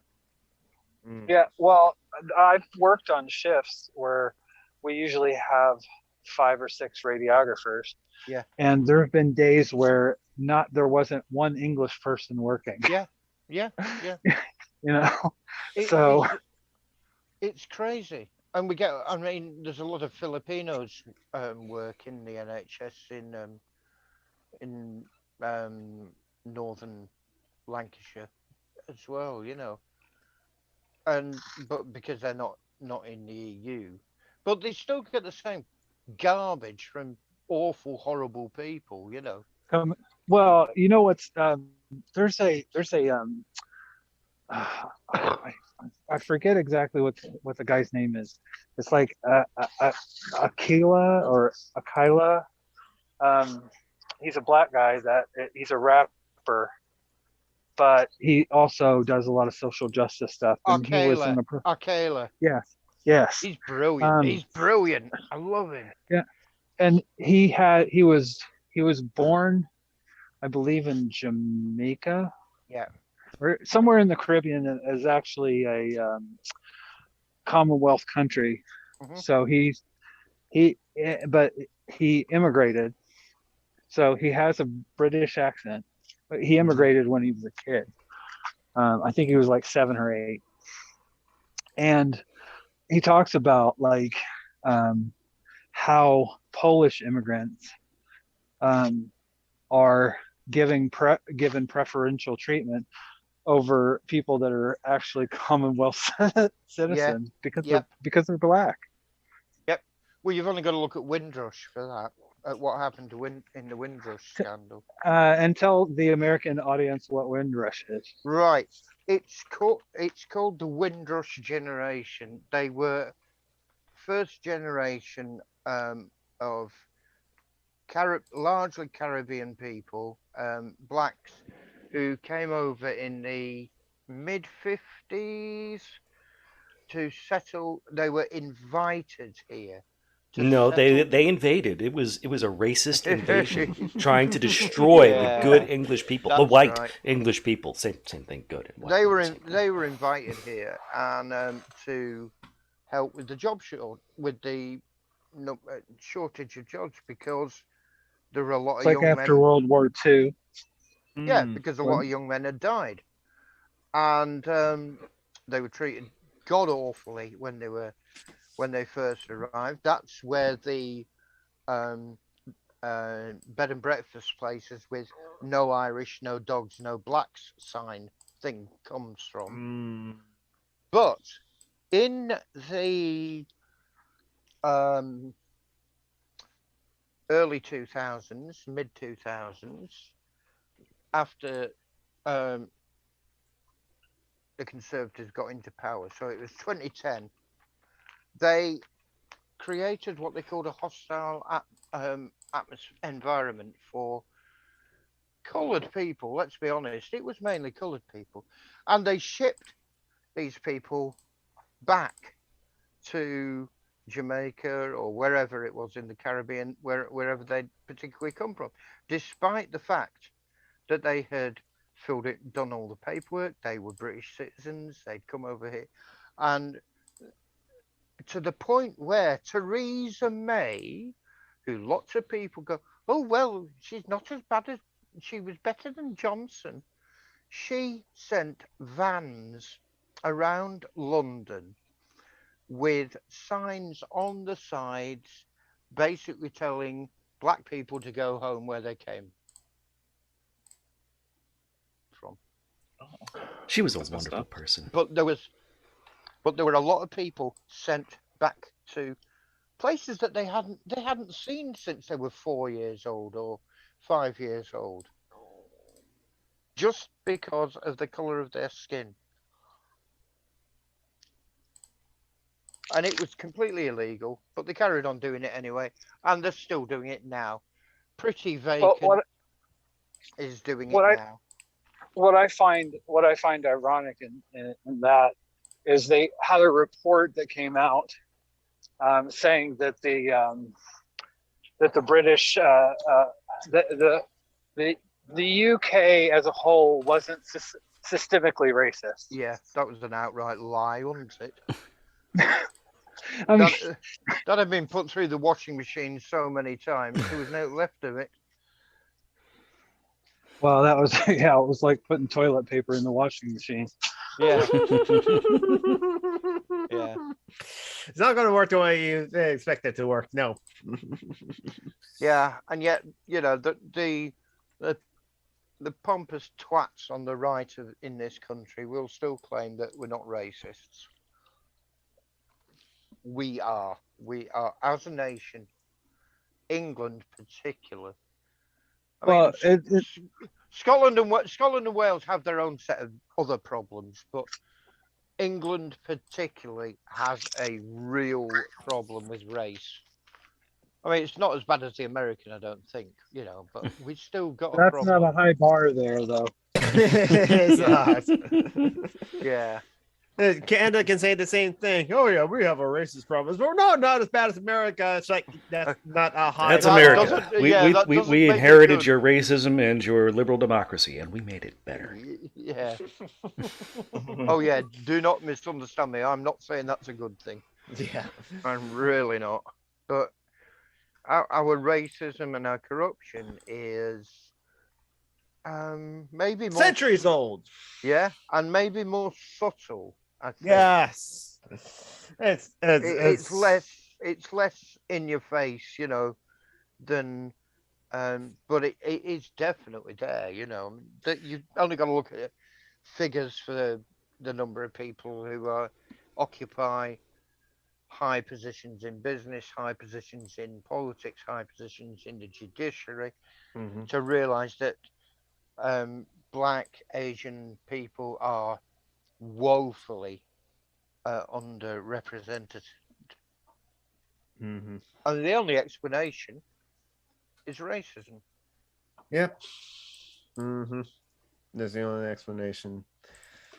I mean, it could be that they just don't try hard, that they're just not as good. Maybe meritocracy is a real thing. Come on. I mean, it's like the Western nations are the best nations as we are. Like, look at the history, look at the stats, look at the crime statistics as it were. Yeah. We don't have a meritocracy in this country. We have a mediocrity. Endless promotion of the mediocre. Yes, I mean, Joey on Facebook said a while ago, like the most infuriating subcategory of humans is the mediocre white man that thinks that's superior. And prime example, the new atheism. Yep. Yeah. Well, the last the current actually Secretary of State for Education, the highlight of his previous career before he went to Parliament was he won a Fireplace Salesman of the Year award once. This is the quality of people we attract to our political life nowadays. A fireplace is a thing you can sell? Yeah. Yep, enough of to win an award for it? Apparently so. Well, he probably only sold. Are you talking like electric fireplaces things? No. proper fireplaces, like with a mantelpiece over the fire. And strictly to install into your Oh, homes. come on now. There are no real fireplaces in the UK. England is fucking weird. They're like baby fireplaces. Like everything, they say everything's bigger in Texas. Everything's bigger in America. It's true, yes. But then again, so Mary Poppins is not accurate. Yeah, but then again, we didn't need to steal the land off people to get that land. So, but you did anyway. Well, we did it anyway. That's right. Too bloody right. Yeah, I was gonna say, don't tell that to the Scots or the Irish. Oh Yeah. God, yeah. Or America. I mean, that's what you were doing here. It certainly is, yeah. And India and If you actually had like the treaties with like Look, the we just indigenous didn't people. do it in our own country, all right? You don't tap on your own doorstep, okay? We had to decide to like become America in order to like to further start. We left because you wouldn't let us keep doing it. David. Yep. Churchill wanted to execute strikers. Yeah, fuck Churchill. He's a monster. Genocidal monster. Fuck him. Yep. Yeah, well, that's something that like people here think of him. Churchill did that. What's that? Winston Churchill. Oh God! Hold on a minute. Winston Churchill like executed like a striking workers with fire and squad. Oh, not in Britain itself, but in the overseas territories. Okay, like in India. Well, he caused the famine. They did Bengali famine. The Bengal famine. I mean, I think it was like over 1 million. Bengalis died because basically British imperialism at the time was coming in and saying, "Oh, we need this food for our soldiers. Sorry, you're gonna die." Ben and Panada is like doing like a bunch of research, and he has like a good video on the Bengal famine, and that's why Winston Churchill is a monster. That's not the only reason he's a monster. There's terrible things to be said about like Mahatma Gandhi, but like Winston Churchill in like a note of correspondence, like he was handing a note to someone that reporting about like a bunch of Indians like died in like a massacre or something like that happened there, and he asked. Why isn't Mahatma Gandhi among them? That's a word. So yeah, Winston Churchill, monster. A lot of his quotes can easily be mistaken for like Hitler. Well, I think who did that? Did you guys do that? Was it Hit? There was something that I was listening to. I don't know if it was this show or another one where they did Hitler say it or did Churchill say it? Kevin Logan, right? Right.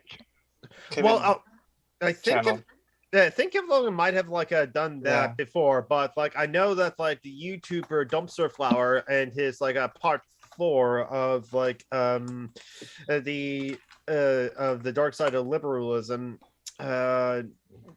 The dark side of liberalism. Part 4 of Dark Side of Liberalism, he talked about like Churchill a lot as where compared to like Hitler, and that's where he compared these two different quotes, Hitler or Churchill, and they had very similar sentiments. Incredibly racist. Yeah, and I looked it up. Churchill didn't exactly execute strikers, but he did send in the army to quell strikes, and he did not do so overseas. He did it in the UK, Wales. Yep. Once in Wales, another time in Glasgow, and I think a third time in Liverpool. That's where it was. Yep.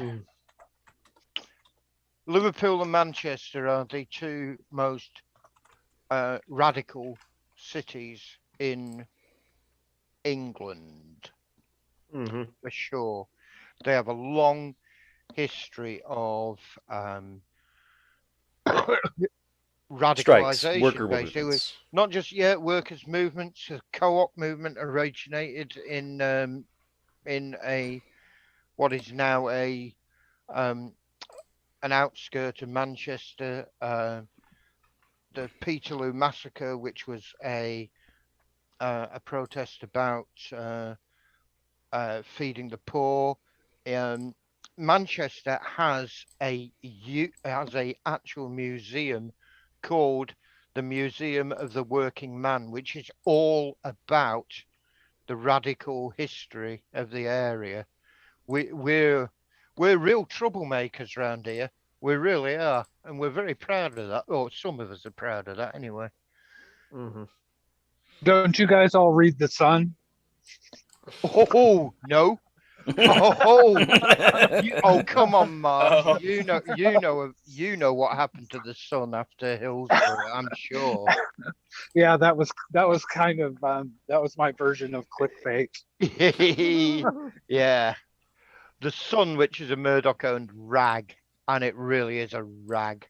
After the Hillsborough disaster, where 96 Liverpool fans died due to police incompetence,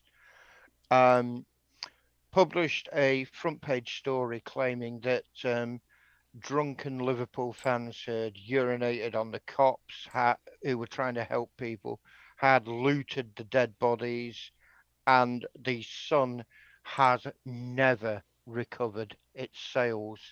Its sales dropped instantaneously, 80% overnight in Liverpool, and they pretty well never got back. Yes, you're right. That's a good point, David. Don't look at the sun; you'll go blind. That's not how I went blind, but Is that a masturbation joke? Yes. Well, considering it used until a few years ago, it used to, on page 3, it used to have posed pictures of topless models. You can kind of see where this paper was on the sort of general strata of things. But wait a minute. What rag does the Rupert Murdoch not own in the UK? Honestly, isn't like all of his like Daily Mail for sure. The Daily okay, Fail? so he doesn't. He He doesn't doesn't own that. He doesn't own the Mail. He doesn't own the Daily Express. He doesn't own the Daily Star, which is a He doesn't own the Telegraph. Yeah, and he doesn't own the Telegraph. The Guardian is owned by a trust, whereas the rest of them are owned by textiles. Well, I mean, also like what Rupert press that's owned by Rupert Murdoch is not a rag. Essentially, it was kind of the like Times. Well, the Times used to be. It was called the paper of record. It was the place, the best. Yeah. Come on! It is a rag now. Oh no, yeah. I wouldn't argue with that now. But what I'm saying is, it used to be known as the paper. It was very neutral. It didn't it didn't take a political side, but it certainly took the establishment side, generally speaking. Even in right until early 90s, but then after Murdoch took it over, after Harold Evans left, Harold Evans was probably the greatest editor the Times has ever had. He was an amazing journalist. He was brilliant. And it just kind of went downhill from there on. But it's because Murdoch's all about eyeballs. Yeah, and he doesn't care. And steering people in a fascist direction so that he can make more money. Yeah. Well, that's where the money is. This is Turf Island. For a lot of the reason it's called Turf Island is because of because of the Times. Yeah. So that the bit of like a change of direction topic. I wanted to I actually kind of wanted to do the research on why Gavin Newsom, which is the they're going to be soon recalled, or possibly going to be soon recalled, governor of California. What was the complaints about him? it was like restrictions of like the on the like for the pandemic on like businesses and restaurants. But I think what people kind of like got pissed off at that he had a lavish birthday party. We attended a friend's lavish birthday party at dress. So it kind of like Obama too, which is kind of recently. Okay, after like people getting the vaccine, so there's like less like a need for like strict restrictions. But Obama still had like a massive like birthday party, mask off with like everything else and stuff like that. It kind of, and he wore a tan suit. and put great poupon on his sandwich. Yes, but that's one of the things that like Republicans were complaining about, which is why the recall. So yeah, it's like stupid reasons. That's hypocritical of them. Yes, yeah, exactly. But yes, the Republicans and Fox News are complaining about like Obama wearing a tan suit and putting great poupon on his sandwich because they didn't have a problem with his drone strikes whatsoever. And the liberal media love complaining too about the Fox News and the conservative media complaining about like the Obama's tan suit or like Obama putting great poupon on his sandwich or Biden taking away people's burgers as well, because the liberals are also not critical about like Biden bombing Syria and stuff like that. They can't have substantial complaints because the only things that they could complain about substantially would be the things that they would do more. Yeah. Yeah. Yeah. Yep. Only other like I think I have prepared for as well is a little bit on like Hurricane Ida. Fortunately, the people of New Orleans are just like feeling it's just like here we go again, with just like the response of like the hurricane, and also the police are cracking down on like looting as it were, and which means they're cracking down on the black people because the white people aren't looting; they're scavenging, they're salvaging. Yes. Lisa put in a website that like is like doing some really good work on the ground, the Common Ground Collective. I think that's the same organization that was formed in like a hurricane like Katrina that Robert Evans talked about in the first part of like says that it could happen here, of how it's like decentralized, like just like people coming together, just practicing mutual aid, just like giving people resources to people. The Democracy Now! Did a phone interview with like I'll put the link in there to that Democracy Now! Story from kind of like Henry, who seems like an awesome dude actually like that. He formed like the Black Panther Party chapter in like New Orleans in like 2008 and was like a Green Party candidate as well. But like he's doing the like proper like praxis thing of just like get people to like the need help like the help that they need as it were. So yep, hearts out to hopefully all the people that like survived Hurricane Ida do so, and those who have the means to please help out those and like and still struggling from like Hurricane Ida as well, because like now it's like hitting the northeast with like a rainfall as well, and yes, climate change is real, so let's do fucking something about that at least. No. Yeah, it's kind of. How narcissistic do you have to be to look at the climate change stuff and go, well, it's bad and it's going to get worse, but I'm not going to be around, so fuck it. Oh yeah. You have to be Republican levels narcissistic. I've heard that argument. I picked up a woman who was she was the wife.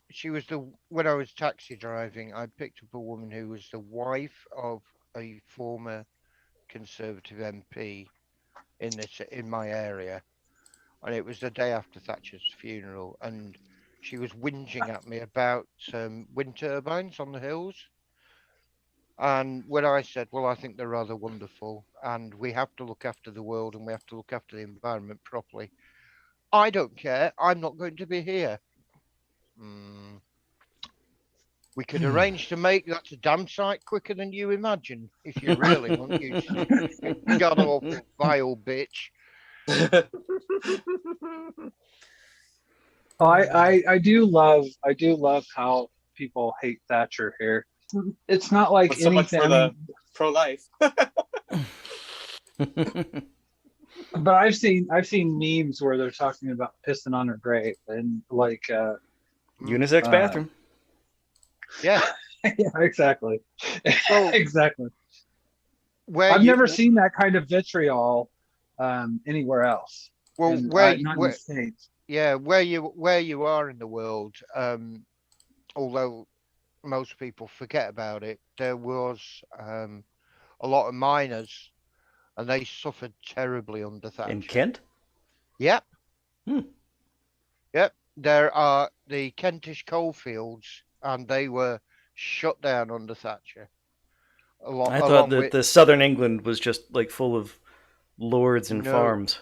no, I'm afraid not. There was real industry down there, and it was destroyed. And the same thing happened up here, which is why the north, a lot of parts of Yorkshire, and my place, which is Lancashire, of course, they were just decimated. They really were, and all this bullshit you hear about. Oh, go and work in one of the call centres. Yeah, well, a miner was paid good money because we had strong unions, and they destroyed that. Yeah. So I remember reading somewhere, probably Bill Bryson, that the Tory decimation of the economy back in the early '80s cost something like 10 million jobs up north and a million jobs down south. yeah, that would be about right. Yeah, that'd be about right. Well, and Sorry, north. What I thought was really cool, though, I actually there was in our in my union we had I think his name's Kevin Jackson. He was part of the miners' strike, and basically the LGBT community came in and said, we're going to go down and support the miners. Yes. Mhm. And so basically it was like a solidarity thing, and fucking that has just been the miners and the people that came out of that have really been supportive of the LGBT community ever since. There was a wonderful film called Pride about that. I saw that film. It's hilarious as well, but it's a good film. Mike Jackson is his name. Mike Jackson. Yeah, Mike Jackson. right. I did kind of laugh though, because my field is dominated with conservatives, and you have Mike Jackson up at the podium talking about Jeremy Corbyn and about socialism, and you could feel the tension in the room. I absolutely loved it. It was awesome. Perfect. But yeah, when it comes to that kind of thing, especially here in Chatham and Gillingham, I walk the streets, and it's a very poor area. Yeah. Because basically, Chatham is known, besides Chavs, Chatham is known for the dockside, which they used to service naval ships. It was naval. It was a naval base, wasn't it? Yeah, where they would repair ships. Yeah. And basically, when that closed down in the 80s, a lot of people, there's a lot of poverty here now. And because all that stuff left, and there wasn't really any industry to come in and take its place. Yeah. But I really don't understand why they fucking vote conservative. Every day when I walk outside and I see fucking people fly tipping and all kinds of that shit, and literally still they will vote Tory. Yep. Yes. And it blows my mind. It's like how fucked do you have to be repeatedly before you realize that these people don't give a shit about you? I said it before, Marty. It's the forelock tugging thing. Oh, he's got a nice accent, so he must know what he's doing. Oh, he's been to Eton. He's been to a nice school, so he must know.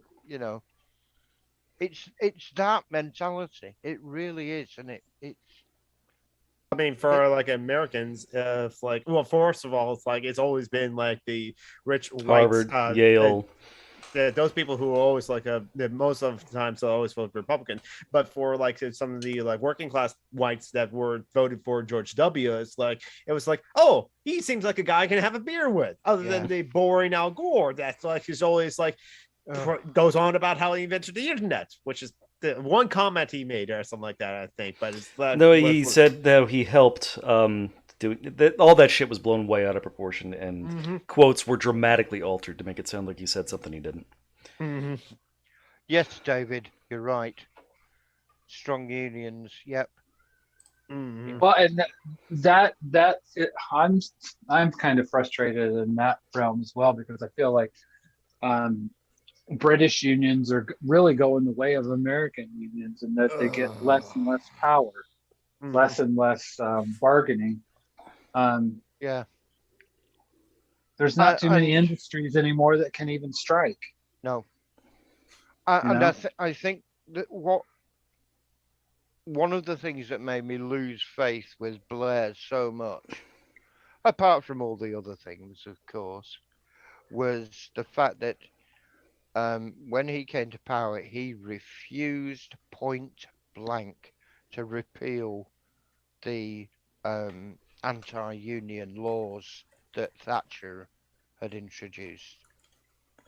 So he just left it to continue the way it was. What do you think about Keir Starmer now? Because basically he seems gutting like the actual leftists out of the Labour Party. Yep. I mean, socialist appeal is very tame, in my opinion, as far as like kind of socialism, and he's kicked them out of anybody that's involved with them out of the fucking party. Yeah. It's absurd. I mean, and everybody goes on and on and on. I say this loudly, and it never gets any traction, because the British press here and the British Twitter commentariat, like it's a small circle of people like Owen Jones and of the like, and but the reality is that what Jeremy Corbyn said, that he got kicked out of he got the whip removed for, was the truth. Yes. And that's that anti-Semitism was rampant throughout the Labour Party. Did my thing freeze? We can hear you. Can you hear us? I can hear you. You freeze. Okay, the stream is still going on though. So okay, and looks like my internet is stabilized. Okay, so do we still have Mithril and Marty and Jordan? Yep. Yeah. Sorry. Okay. So for some reason you just went silent there for a minute, Marty. That's why I was concerned. So continuing, Marty, as you were saying, that like the Labour Party used the anti-Semitism against Jeremy Corbyn to kick him out. Basically, to remove the whip, and that just means that he can't vote with the party, I believe. Yeah, it's very complex, isn't it? It's really archaic. It just means that, in fact, I think not having the whip is probably a better thing, because it means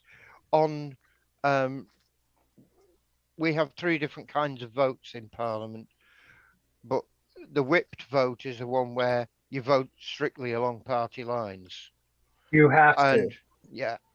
And by removing the whip, they remove what they're saying to Jeremy Corbyn is, you don't vote along party lines anymore. Now, to me, that sounds like an advantage. Yeah, well, but the thing is, what they used against him, they said that there was anti-Semitism within the party. Guess what? There is anti-Semitism in the party. Guess what? There also is. There's systemic transphobia within the party. Yep. That hasn't been addressed. There's literally an MP that's near me in Canterbury that literally had two people, and one of them was a lesbian, quit her office because she was so transphobic. Yeah. And they've done absolutely nothing to her. She will repeatedly like transphobic tweets on Twitter. I mean, she's awful. And who is that, Marty? They don't. Duffield, Rose Duffield. Oh God, yeah, I remember. Yeah. And there was a report that came out that said that there was institutionalized Islamophobia within the party. Did they do anything about that? Again, no. There was also a report that said that the Conservatives have got a far worse problem with Islamophobia, and absolutely nothing was done with it. Oh, exactly. Well, that's expected, and it's kind of like the Democrats when something goes wrong with the Democrats, like oh God, what was his name? The senator from Minnesota that got busted. Al Franken. Al Franken, and where people were saying, well, Republicans they wouldn't get rid of somebody like that. It's kind of like that. There's an expectation that that Tories will not get rid of people that are shitty in their party. Yeah. I mean, literally, their minister of health got busted on CCTV. I mean, the whole PPE thing didn't matter. It was he was cheating on his wife, so they had to get rid of it. It's just like, what? There's been scandals as far as PPE goes, and that didn't get him shit canned. It was the cheating. No, this is the man who gave a multi-million-pound PPE contract to his local pub landlord. So yeah, so the one thing I'm learning a lot about the intricacies of British politics, but it just seems very designed to get people to feel very entitled, alienated. Yeah. You know, politicians don't care for me. I'm not gonna fucking vote. Fuck that. You know, and I think to a certain extent, I think I almost like, from as far as an anarchist position, I'm almost glad of that now, because you're gonna have people that are gonna say, "God damn it, enough is enough," and then fucking voting is not gonna change things. Yeah. Well, Johnson's 80-seat majority was achieved with what was it, 33% of the vote of eligible voters in this country. Yeah. Well, and the thing is, you're starting to get to U.S. numbers of people voting. Yeah. No, it's worse. It's worse. It is worse, actually. Because usually in the U.S. elections, you usually have around 60%, and that's unheard of here. And people, even Brexit, there was a large amount of people. Most people didn't vote, if I remember correctly. I mean, it was a large majority of people, considering the voting block that had been before. But even with that, I think it worked out to either a third or half didn't vote. Out of the possible people who could have voted for Brexit, the winner, the people who voted Leave, made up 37.4% of the electorate. So our ongoing catastrophe was actually only voted for by under 40% of the population, of the eligible population. Well, and what kills me about that is most of those people were over the age of, say, 35, 40 years old. Yep. And most of them were over 50. I was voting for my daughter. I'm 54 now. I said I'm voting for my daughter's future. I'm not voting for me. But you know what? I heard British people actually fucking say that. Like that they remember what it was like when they were young, blah blah blah blah blah. And I mean, it's a different economy, it's a different world. Absolutely, it is. You know what? The people were always talking about fishing rights. You don't hear about that at all now, do you? Nope. Fishing makes up 0.01% of the British economy, and yet this thing about fishing rights was absolutely huge in the run-up to Brexit. You know, Harrods is bigger as a portion of the economy in the fishing industry. Yeah. It's absolutely mental. It's insane. But a lot of that, I think, is this backwards looking viewpoint that a lot of these people have. But you know what? I think even if there was a vote today, you'd still have people, because Brexiters don't care. When Theresa May said Brexit means Brexit, I believe it was her that said that. Yes, it was. Actual truth. Which means you guys are back. Yes, and that also means that the stream might buffer and hiccup a little bit. But don't worry, it will be back to just a refresh and all, or just wait for it, then it'll be back. So as you were saying, Marty, John Brockman's internet sucks. I think that's so long as John Brockman's internet does it with consent, that's fine. It's consenting to blowing. No, I don't know. Well, what I was saying is, Brexiteers, they don't care. They literally don't care. They would rather. Brexit means Brexit, and that means no matter what happens, no matter how bad it affects the economy, no matter who it screws, they don't care. There was a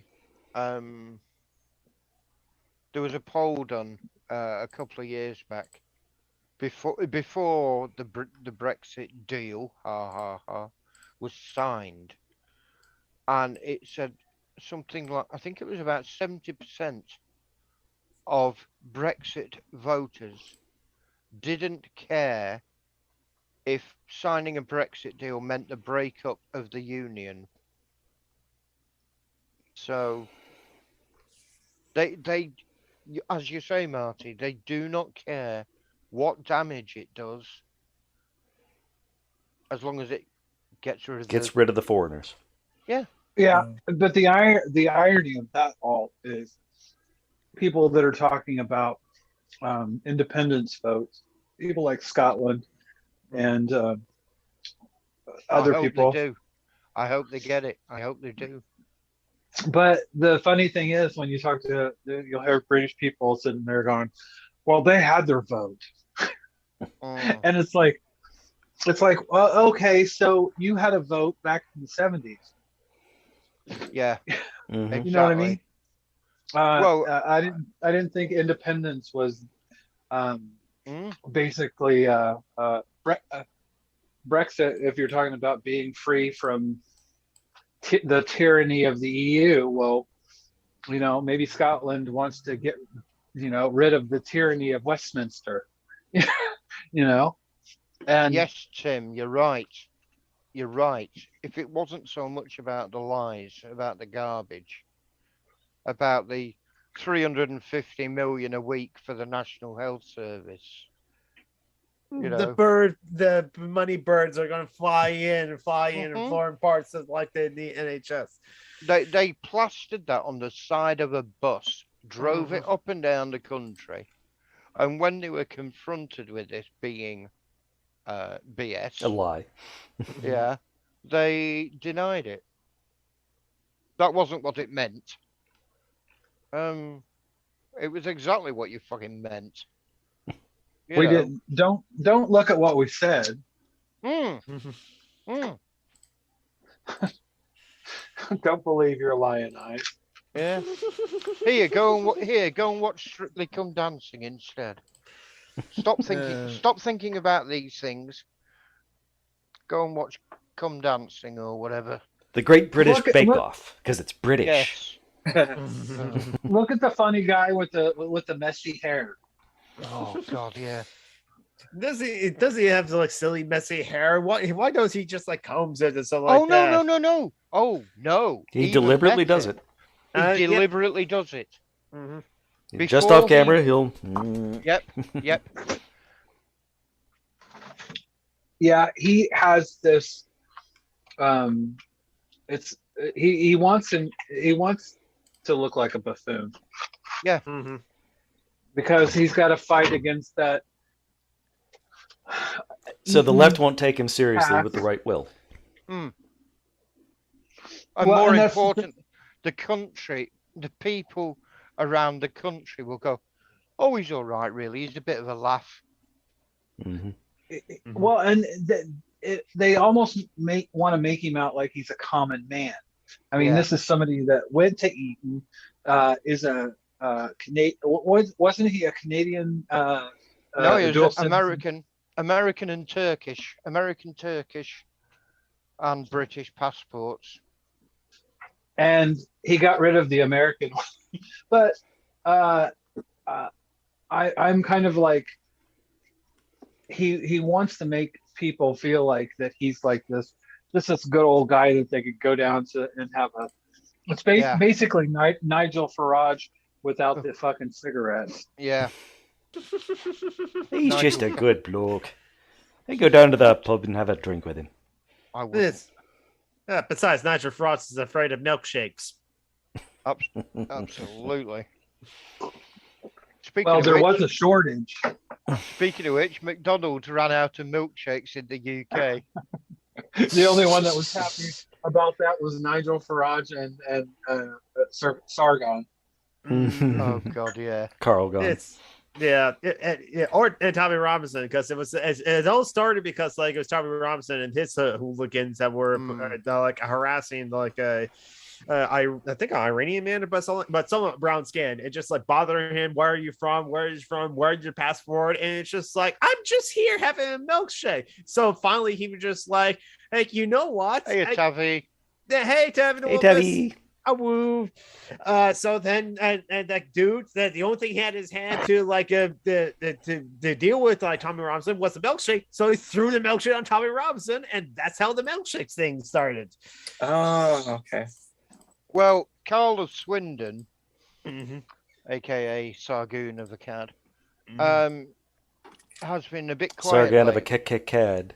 Yeah, has been rather quiet because he was a national embarrassment. If only, because Swindon, which was the centre for Honda motor cars in Europe, has shut down. And since he lives in Swindon, and they said it was mainly because of Brexit. They have shut down production of Honda cars in Britain because of Brexit at the cost of 3,500 jobs. I haven't heard him shouting about that as a benefit of Brexit. It's a feminist system. Yeah, of course. Wasn't it a plot with George Soros and Anna Sarkeesian? Mm-hmm. Oh yeah. Mm-hmm. Well, here's one thing that's really pissing me off lately, though, because people will say, I literally had somebody on a TikTok say, well, debate, because they were talking about debate culture and how it was a good thing. Well, if Sargon, it was Vosh. If Vosh wouldn't have debated Sargon, he would have kept attacking little leftist channels. And I was like, first off, his numbers may have went down a little bit with the whole Vosh debate, but you're talking about someone that has 900,000 followers to a million, and he makes money off of this, and he hasn't stopped making money off of this. There isn't anything that leftist streamer dude bros are. They're a fucking cancer. Vosh is a cancer. And you know, it's gladiator culture is what it is. Yeah. They want to see death. You know? Yeah. I mean, they want to see. It's not a debate. You want to see owned. You want to see somebody get owned. You want to see somebody get destroyed. Come to the Coliseum. Yeah, sports. That's all it is. Like they say, like in that like online debates, it feels just like a blood sport. So it's just all about like getting numbers, and unfortunately, that helps the person that you are debating. It will increase the numbers. So because Lauren Southern's like views or Google searches went up when the serfs debated Lauren Southern about something that like the serfs already sides with, like, yes, there is genocide going on in Canada. Just well, and this is the Jewish question has been asked, talked about and debated since 1945. More like since 1145 or maybe 740. Whenever Christians dominated Europe and Jews were around, there was the Jewish question. I think the first Crusades, that was like a big shift into full anti-Semitism this war. But the plague too. They blamed Jewish people on the plague. Of course they did. But you would think after all that debate that there would be an answer. But for some reason, it seems like there's still that question that needs to be debated, and that's the thing. These things never have a fucking answer. It's not a debate. It's not a search for truth. They're not asking questions in good faith, are they? The Jewish question isn't a real question. They already have the answer. They want to kill all the Jews.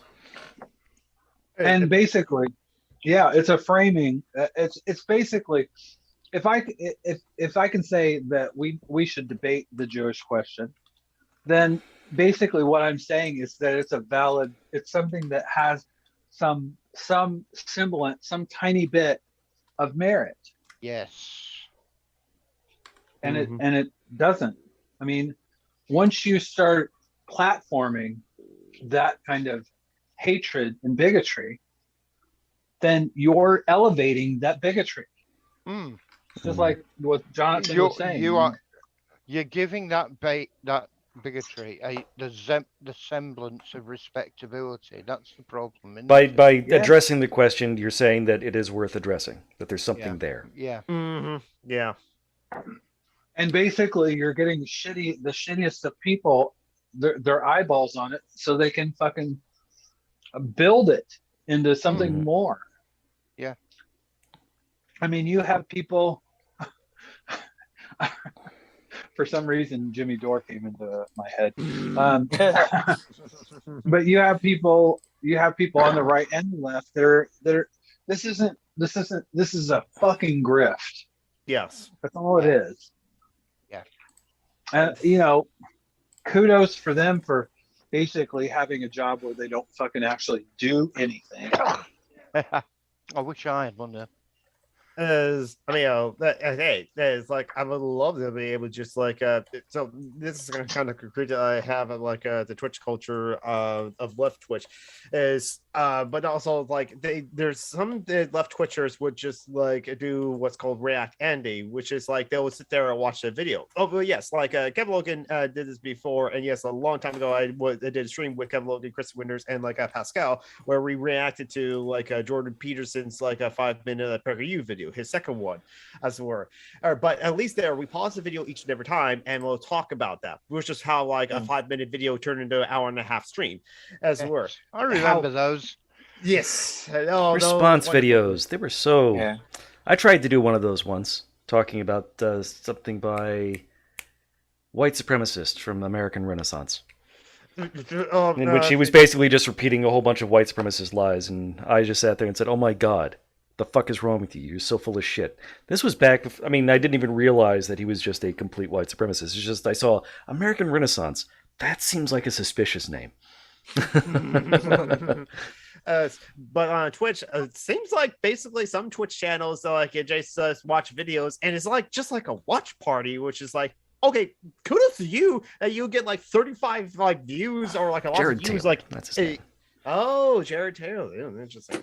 I could see that you get like a whole bunch of views on like Twitch and like after the subs and bits and all that, or you just sit there and watch a video that you haven't seen and just react to it, which is like, it seems like at least with like the debate culture and panels, they at least like set up the show, kind of like what we do right here as well. Even though we just like come to it, it's like, what do you guys do any work? Do we set anything up? I mean, hey. I mean, I do fishy fashy, but that's about it. And I at least I did find like interviews and articles about like Texas, and I brought up some other things. But like, to be fair, also I worked a lot too. I worked 11 and a half hours on Friday, and wonder if I'm going to get yelled at for going over the 45-hour mark in a week as well. We'll see. And I try to like stream as much as I can in order to like make that a second job too. But like, yeah, we kind of like do as little preface as we can, and thank you for watching us as we do. Because yeah, that at this point is like, do I have other things to say? I had a thought, but then I finished the thought. I think I already finished the thought. It's like that's something else didn't happen. I don't know. Something else. Go ahead. I just put a link into the description of the video to Fleet the Signifier. I think that's what he calls himself, YouTuber. He was talking about what the title of the video, "Why I Don't Dream of Labor Doesn't Work for Black Men."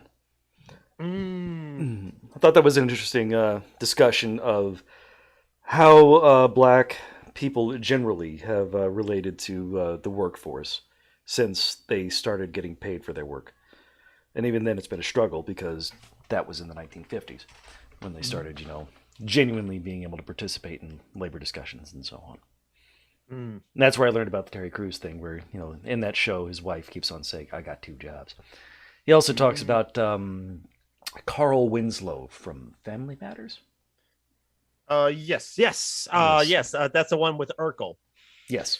Yeah, he's playing the cop, the patriarch, the father figure who spends all of his time at work, and therefore he should be, respected at home, that sort of thing. It's an interesting discussion of black culture, and I should not say anything more because I'm not black. Maybe we should maybe we should share that to Isaiah and have him watch it and comment on it and see if Isaiah has thoughts on next week. But yes. But yeah, share that in the chat and yeah. All right, I will do so. And because that kind of reminded me, in a Discord server I'm a part of, because the stream actually seems like really cool and all. They have a question of the day, and this past week, the question of the day today is your favorite anime opening sequence, and I submitted my suggestions. I really like this opening sequence from Serious Fairmont Lane, if nothing else been for the song. But they also earlier in the week, the question of the day was, what is your dream job, or what do you dream that you do for the rest of your life, something like that, something along that lines. I said, which was an honest answer, I dream to be a Jedi. I would want to be a light side aligned Force user, but not a Jedi, because the Jedi are stupid. Okay, the question, however, was phrased, as a kid, what did you want to be when you grew up? And you know what? You see what? As a kid, yes, I wanted to be a Jedi. But I was tempted, but it's kind of it was a Wednesday or something like that. And I think it's I don't know. It'd probably be a jerk move to just I know you said this back on Wednesday, but I want to answer and just give a whole thing. It's just why the hell did we dream of labor? What that's capitalist conditioning to ask people as young as 8 or something like that your dream job, as where it's just kind of put the seeds in there. It's just you're going to work for the rest of your life, so better dream of something that you want to do for the rest of your life, as it were. Which is actually something that I kind of was like wondering if Isaiah was going to bring up, that like he posted I think on Friday something like that, at how he was like depressed and angry because he was so bored at his job. And it's just like, what, fair, because like I had like my job is not really boring at times. I was like that. I did have a boring job when I worked at a gas station. So, but thankfully, I said this many times before already. I found a blind spot where I could sit on the counter and put my back up against like something, and I spent many hours playing on my DS that way. Played all through like Legend of Zelda, Phantom Hourglass, and Contra 4 doing that. If only I was actually reading at the time too. Then there was a whole bunch of anarchist literature that I like could have like finished read at the time, but I was an anarchist then as well. Tabby, teenager, you want to be a game developer at one point? That's true actually of my older sibling, who did actually go to DigiPen too. And the family had to like take out a whole bunch of like loans and like almost put us in the poorhouse in order to do that. But like my older sibling, who's the one that lives in Oregon, and it's like cool, and is raising the family full of like divergent people, the kids. They did go to DigiPen, did get a degree in like AI programming, computer programming, as it were, and worked in the video game industry at 4 different places. Yes, 4 different places, and in the industry average of a 5-year career, as it were, and including terrible experiences at the first company, Handheld Games. Oh no, overworked, underpaid, terrible conditions, forced overtime, that sort of thing. 12-hour days. Crunch. 12-hour days on salary pay, and the company, it's also like lawsuits too of like back pay, or just like want to say on disability, or say on like unemployment when there was a job offer. That's kind of like a bullshit thing. The other companies were just like fine, it was either just contract work or it's like the company went under, so just like and crunch to the burnout thing and stuff like that. There were a lot of people who want to be like game developers because they got laid off by Blizzard. Activision Blizzard recording record sales numbers in like 2019, and in response firing off the huge chunk of their workforce. 0.5% of their workforce. 0.5% of their workforce.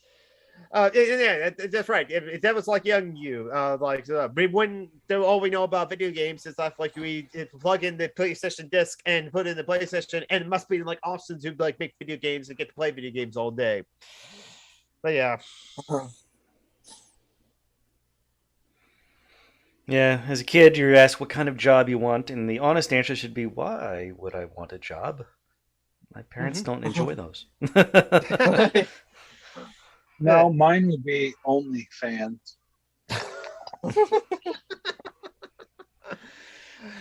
Which they at least reversed their decision of like their planned ban on explicit content, whatever that means. Because they got a shit ton of pushback from pretty much everyone, because that was like most of their users were going there for porn. Most of their content creators were making porn. I mean, it's like the dumbest thing in the world. We all warned them that like if you do that, then that you do the thing that Tumblr did. Let's see, and to be fair, to have these days you just want to survive and maybe be allowed to enjoy a living. Everyone should, the people who like need the room to be able to live should be able to get that. It'll be really nice if they could. So, yeah. Wouldn't it be nice if there was no capitalism?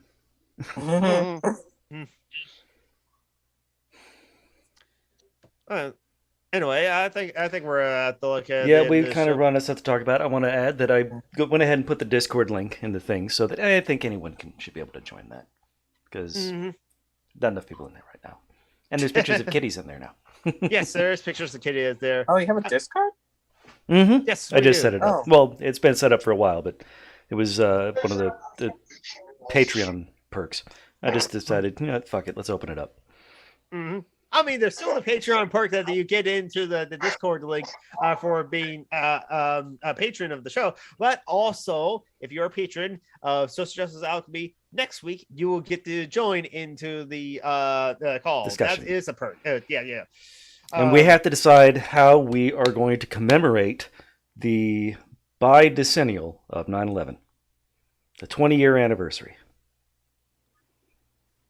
I made bad jokes last second Sunday, but I don't think we should have a flag with the twin flowers on it. The twin towers. There was a gay radio station. It was called Gay BC, and it failed. And the guy that was the head of the failure, his name was John McMullen. He would always, when he tried a couple other failed online radio ventures after that, and when he talked about Gay BC failing, he would say, due to the tragic events of 9/11. So basically, anything that went wrong in my life after that, I blamed it on the tragic events of 9/11. I mean, that September 11th is also a significant date in 1973, as that was the Chile coup. That overthrew Salvador Allende, who was the democratically elected president of Chile and a Marxist, and that's when the CIA-backed coup put in Augustus Pinochet as the dictator of Chile until 1990. But Chile recently had finally got a new constitutional Congress to rewrite Chile's constitution. So now they can throw away that old Chile constitution that was put in by Augustus Pinochet. So we can talk about that, but we'll think of things if I'm not busy working a lot this upcoming week. Because we'll have things to talk about. Shit will happen, and I'll probably watch TV, and we can talk about that. I just remembered. Go ahead. I was going to say, can we talk about join the gray evolution? Why gray hair is the new way to age fearlessly? No, I think that the best way to age gracefully is to go bald and play video games. I think the best way to age gracefully is just become more radical as you grow older and try to make the world a better place. So for the next generation and so on and so forth. Actually radical, not what liberals mean by radical. Oh yeah. Radical means you go to the root of the problem. That's what the word means. Whereas when liberals use it, they mean disagrees with me. Yes. Yes. I just remembered. Tomorrow's Labor Day.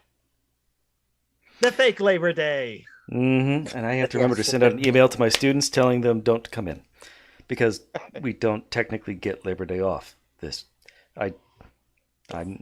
communist in me is upset about that. I don't like it. We're not getting Labor Day off. Screw that. I'm telling my students we're getting Labor Day off. Mm-hmm. There could have been a lot to talk about, the fake Labor Day, but it's just I think most of us already know the short history. The real Labor Day is the National Workers' Day, which is May the 1st, all because of the Haymarket affair, which the Deutsche Einheit decided to make May 1st Loyalty Day. Oh god! Why do we call it the Haymarket affair instead of the Haymarket massacre? I don't know why some of us call it the Haymarket affair. If I did that, then yeah, it should be the Haymarket massacre because that's what it was. I did streams about that, did readings about that. Should blow up those videos to my YouTube channel when I eventually get around to it. But Thoughts on has videos on the May Day as it were. So tomorrow's a fake Labor Day because let's have a Labor Day, but not associated with the commie stuff that happened on May the 1st. Do Hallmark sell Happy Labor Day cards? I bet they do. But basically, it's just the mark of the end of summer as a long weekend. It's just Monday off. The first Monday of every September is Labor Day. Yet 1/3 of the workforce still works because grocery stores, movie Because theaters. there's Labor Day sales. So, In Labor Day sales, so probably they are like Hallmark Labor Day cards. At least Hallmark sales on Labor Day. And I worked at a gas station too, so I did work on Labor Day too. Okay. I don't had to work on remember Labor Day a couple times. Mm-hmm. I think so for Christmas and Thanksgiving, we did get holiday pay for the time that we worked on those days. So those hours were like time and a half. I never got holiday pay. They do not appear to make. Yeah. They do not appear to make Labor Day cards. Everybody. What did you say, Jordan? Don't work at what? Don't work for IHOP, everybody. Makes sense. Don't work at IHOP. They're open on Christmas too in the mornings, right? Yep. Jesus. I guess 24/7 now. Yeah. Oh god, because no, my family did actually went to IHOP for Christmas dinner or Christmas meal.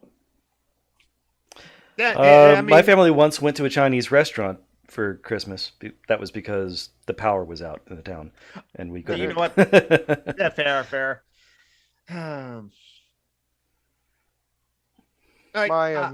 My relatives only did that once, and it was because my aunt was cooking the turkey for Christmas dinner and forgot to take the bag full of giblets out, and they exploded all over the inside of the oven.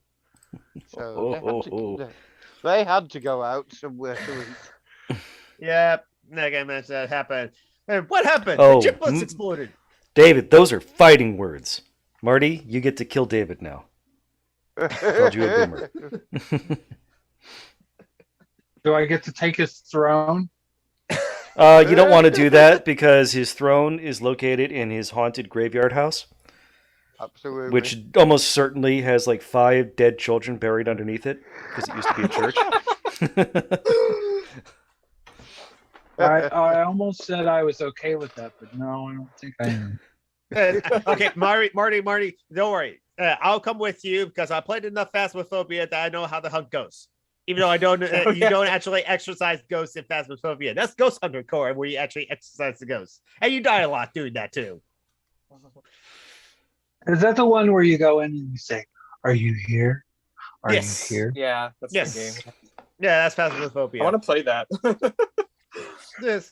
I actually do play that quite a bit. I have like streamed it quite a bit on my Twitch channel, which it's like in the description, so I don't have to link it into the chat. And, later on today, I probably will stream on Twitch. I'm not sure what I'm going to do. Haven't decided yet. Could continue Final Fantasy 4. Could do Bloodstained Ritual of the Night. Could do Phasmophobia. Why not? Or whatever I want. So yeah, I have a Twitch channel. I'd like to make a Ghost Hunters video game, where you go into a house and try and figure out the ghost and what happened there, and no matter what random bullshit you make up, you always get 100% and get it right because it's always complete bullshit that's 100% made up. Because ghosts aren't real. Well, I always wonder why the ghosts are white. It's a game where you have to debunk everything. Like it's actually just creaky pipes. Yeah. Hey, that's a good point, Marty. Why is it the ghosts are always white? Because you don't want black people in your house ever, because they might steal things, even if they're ghosts. Hey, now that's the point. The ghosts in Phasmophobia, they don't steal things, they just knock things around. You, as a ghost hunter, can't steal things, though.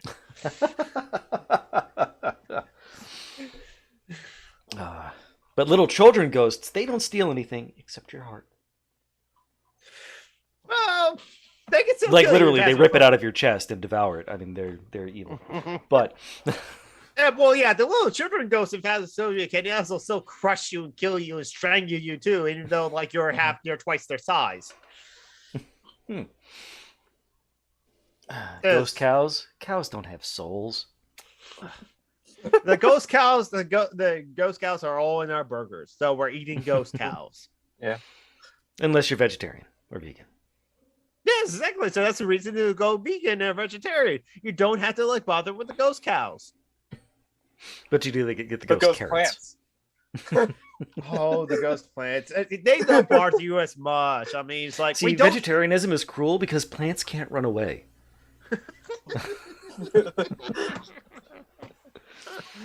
We kid. All right. Yeah. We should shut this down before I continue with the fake racism. All right. Yes. So Social Justice Alchemy will return in a week to commemorate 9/11. What something or nothing. Oh, we'll probably forget until like the very end of the show as well. Kind of like how we've just remembered. Oh yeah, tomorrow's Labor Day. So yeah, and I'm Summer and Geek. So 3 instead of Eastern Geek on Summer Geek on Twitch, Twitter, and YouTube. Marty Epimathly, you do a podcast, don't you? Yeah, and see, unlike everyone else in this fucking planet that isn't part of the TikTok thing. You can go to Tea Party Podcast. You can find all my socials in one place. You don't have to go to 15 different places, just one place, teapartypodcast.com, and you'll find everything there. Mm-hmm. Bethro, you're still just like an oldest dirt person in the UK with nothing to plug?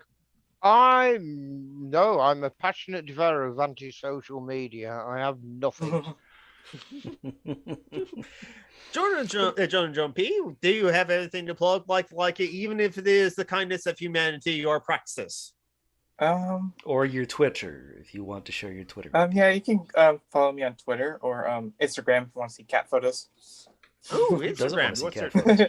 Yeah, I usually post all my cat photos on Instagram. All right, I'll find your Twitter and then I'll put in the thing. Same name. All of it's the same. Yeah.